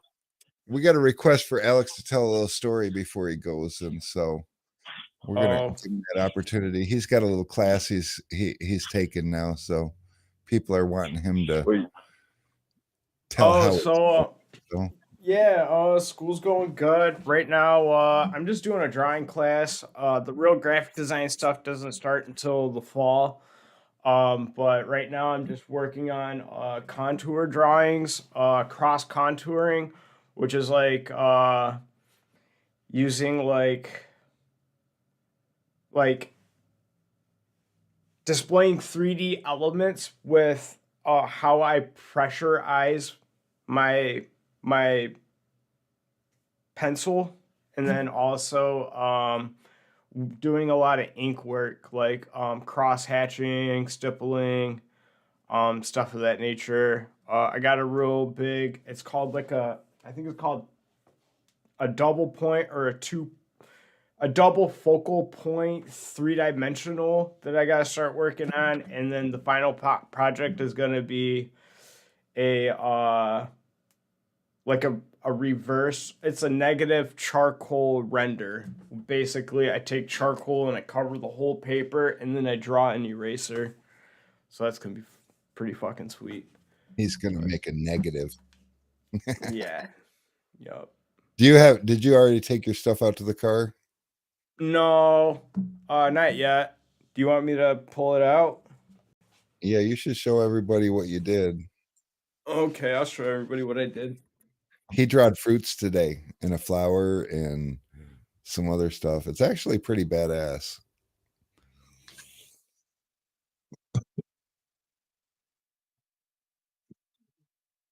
Oh my god.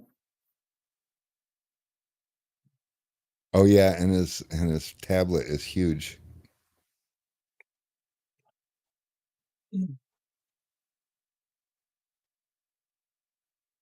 Oh. Wow, there's well, yeah, this is what I mean by cross contouring. How do I? Oh, there it is. So like, dark, light, dark. Um, this is my ink for a watermelon. So I got like some cross hatching to show the rinds. I forgot what this is called. Single hatch. Shading. Then there's my broccoli. It's just a rough Broccoli. contour. There's a Broccoli's pickle. And then there's a flower I found outside. Just rough contour. No extreme detail. Just rough contour. Just as it sounds. We make Oh, fun of my tell- wife is calling me. She's angry. Uh-oh. You did All right, bad. love you guys. Bye. All right, we'll see ya. Hey, babe, I'm on my way. And that's Alex. So yeah, we definitely. Oh, and Rick, did you see the Oh, I got my microphone in the way. Got the kegs going out this week back here. Waiting for the winners Thursday night, so get in on that for sure, for sure. Yeah, Lobo, he's pretty good right off the rip. We make fun of him, tell him it's like kindergarten again. He's got a color, but that's, I guess, where they start. So he's got a couple years of this ahead of him, and I mean, it's going to elevate past drawing with pencils and erasers and stuff. But they have to start where they have to start. That's for sure. Yep, there's those kegs in the background, and then we've also got the let's see if I can do this, because we also have the um what you call it. We'll get in here. We'll zoom in a little bit more. Try to this way.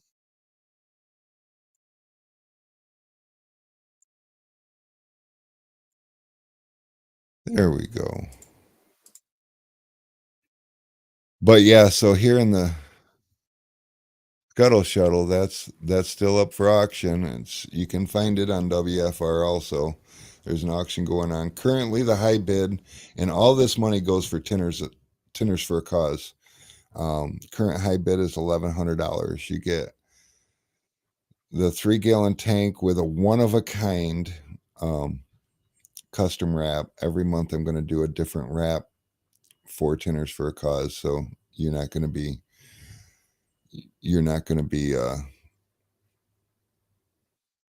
having a copy. And also, I should get out of the way. Also, you're gonna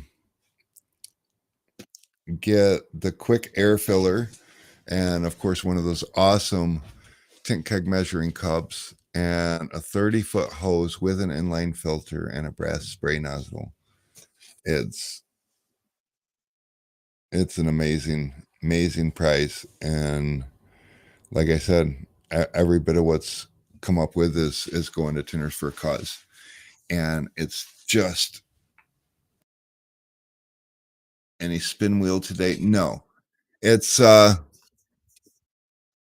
spin wheel we're doing away with. So what we're going to do is tomorrow morning on Wednesday, we typically have a meeting talking about what prizes we're going to give away, and the wheel has been acting unfair, and I feel like, I want to spread the wealth to everybody, and the wheel is singling people out a lot, and so we're going to try to be a little more diversified. So we're going to go through the comments both on Facebook and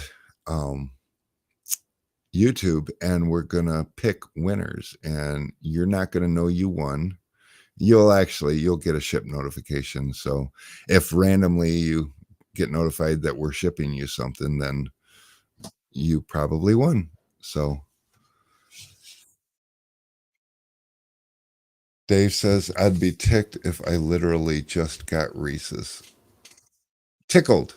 I was going to say ticked. Wait, you're going to be mad if I send you a Reese? Well, then I just won't send you one. So, yeah. Alex said, where did everyone go? What do you mean, where did everyone go? Everybody is here, Alex. All 20 of them. Yes, these comments, Jason. We're definitely, I guess we can. Alex is on YouTube, so it doesn't show me. Actually, it does. Let me, okay, so I got 12 on YouTube and 7 currently on Facebook. What's that button do? Well, it takes me to the dashboard. Oh, well, isn't that nifty? Yeah, we don't want that. Go away. I'm just randomly pushing buttons.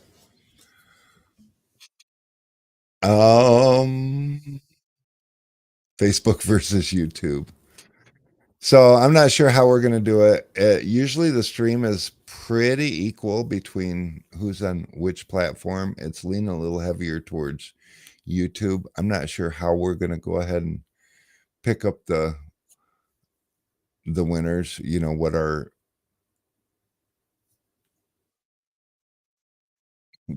Lobo says, we're the hardcore. We're not here for the wheel. And just so you know, he caught that. He corrected it here. So yeah, I don't know. I like giving stuff away. I like the element of surprise.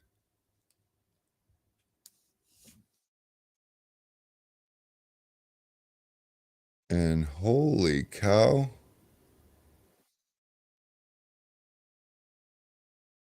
Ryan, you are awesome. Did you guys see this? So every month I'm going to do a keg auction and or possibly raffle. I haven't decided if I want to stick with one or the other, but Brian Phelps is going to donate a Scuttle Shuttle with every Tinners for a Cause giveaway. So that's super cool. So I'll donate the keg and he can donate the Scuttle Shuttle, and it's going to be one hell of a prize. And every month, anybody who wins it, just know that your money is going to a cause that will change lives. Elbow cough. Did I elbow cough? No, I didn't. It's my microphone. I can cough into it if I want to. Yeah, Brian Phelps for the win. I love that. That is awesome. It is 5:51, guys. I've got a mess to clean up over there in the shop because, I got my Jeep spread all over the place. I've been making these guys for 2 days now. Step around and walk around it. Um, Dab emoji. Or is that? I don't know. I don't know. Alex is watching videos on the way to school.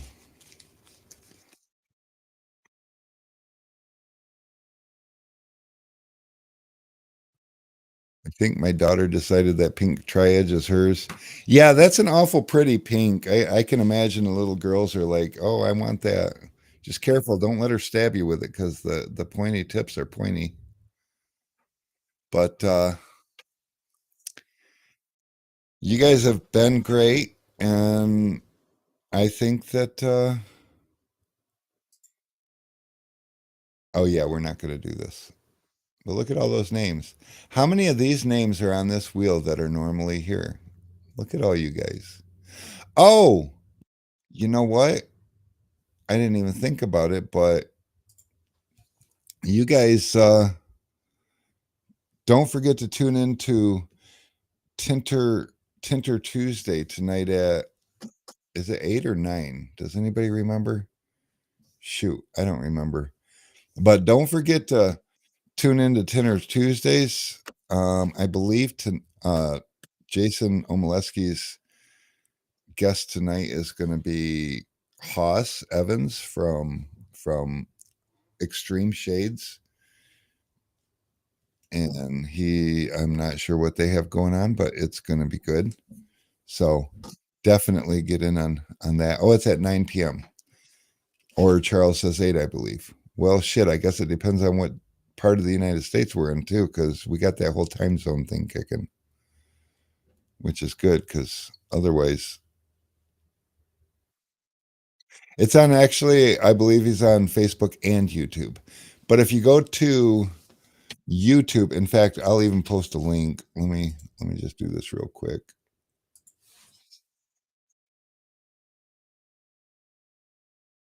I will post a link to him.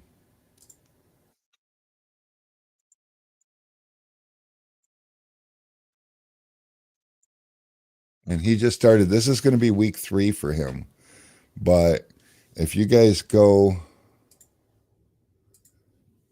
here and just subscribe, you'll get a notification when he goes live. He goes live once a week, Tuesday at, let me see if it says on here. Oh, and that's a recommendation we can have him throw on there too.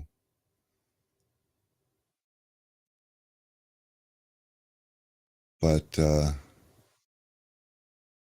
yeah, for sure. If you go there, and he is on YouTube and Facebook. YouTube's typically better option for viewing consistency, but yeah, I guess every now and again YouTube even messes up a little bit. But YouTube's the link I have. I don't know that I have a Facebook link, so let's see what I do have. New York. Lots lots going on here. He's on Mountain Time. Oh, I speak English. I don't know what Mountain Time is. Just kidding. Mountain Time, I believe that's 2 hours off of Eastern, if I'm not mistaken. Or is it 3? Oh, I get so confused. There's a lot of time zones. We got what, 4 time zones? Oh, do I like the rags you sent me? Yeah, the rags got put on the back burner. They're in a box over here, and I need to get back to those. We just got so busy. It's crazy, but yeah, for sure we're those rags are all right. Obviously, I can't buy them from Solar FX and resell them, so I do have to find a source for them. But Yep. They are good. Martin, you're always qualified. And we're going to send you some stuff at some point. I promise. 2 hours different. So is that why he's at 9 Eastern? Because that would be 7 for him. That makes sense.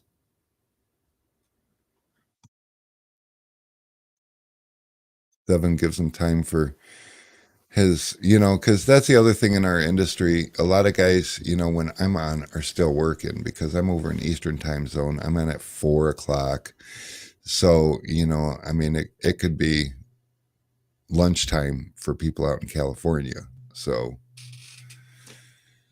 they're still in their workday, and and 4 o'clock should still be everybody's workday. You guys, I know most of you tune in while you're working. So,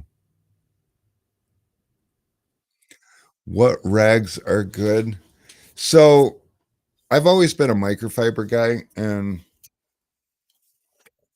I just got turned on to. Hold on a second. Oh, I suppose I don't need that either because I can take that off.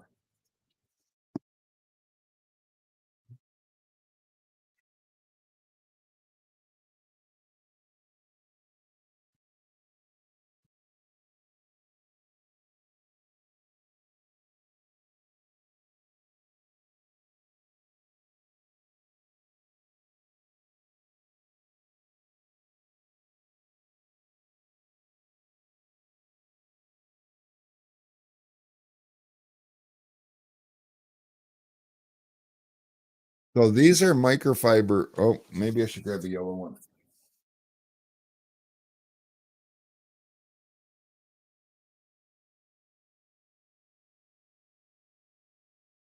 Yellow one doesn't show up any better. So I'll grab the blue one. So these are fish scale that works.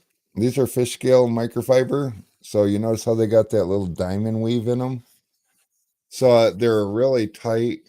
They're a great glass towel. So for wiping your glass down and everything, they do an amazing job. Typically, I like a decent yeah, reflections going on here. But I like a decent a tight weave microfiber towel. This is a 350 GSM, and it's a really good micro. You out? Okay, I'm being left all by myself again. Heck yeah, you've been driving all day already. But yeah, so either one of those are a great option. I have boxes and boxes of these microfiber towels, which are absolutely fantastic. But these diamond weave microfiber towels, these are really cool, and I'm hoping to get those at some point in the near future. But either way, none of them are on the website, so I'm not sure. Does anyone know if Facebook group window tint stuff allows people to list items for sale?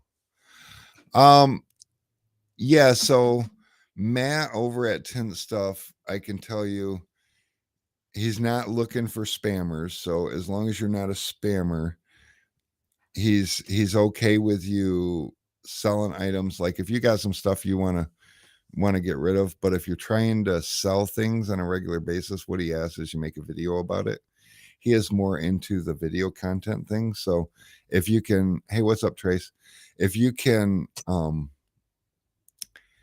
make it entertaining, your post, or like I said, he's not going to oppose you if you have something that you want to sell. If you I what do you want to sell? Maybe I want to buy it. I got a shopping disorder. I shop way too much. Waffle weave, that's Lobo. That's another really good one. I don't have any waffle weave towels here because they're expensive. In fact, hey, what's up, Howard? Um, but waffle weave towels I've gotten to use, and I really like those too. They're great glass towel. I'm personally just like I said, I'm a microfiber guy, and I use the microfiber towels just to wipe the window down after the fact. And I go through a lot of, when I buy microfiber towels, I usually buy 100 to 200 at a time. And I throw all the old ones out and I bring the new ones in. And I do that a couple times a year just because I like them to work really good. So Invasion is listing all the million things he won from me.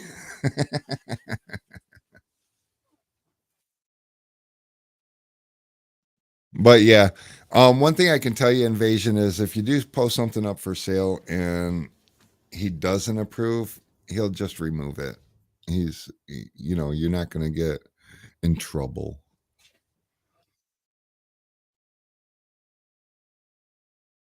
Oh, okay. Yeah, something like that. He certainly wouldn't. He certainly isn't going to give you a hard time about. That's something useful. That's something that, things like that.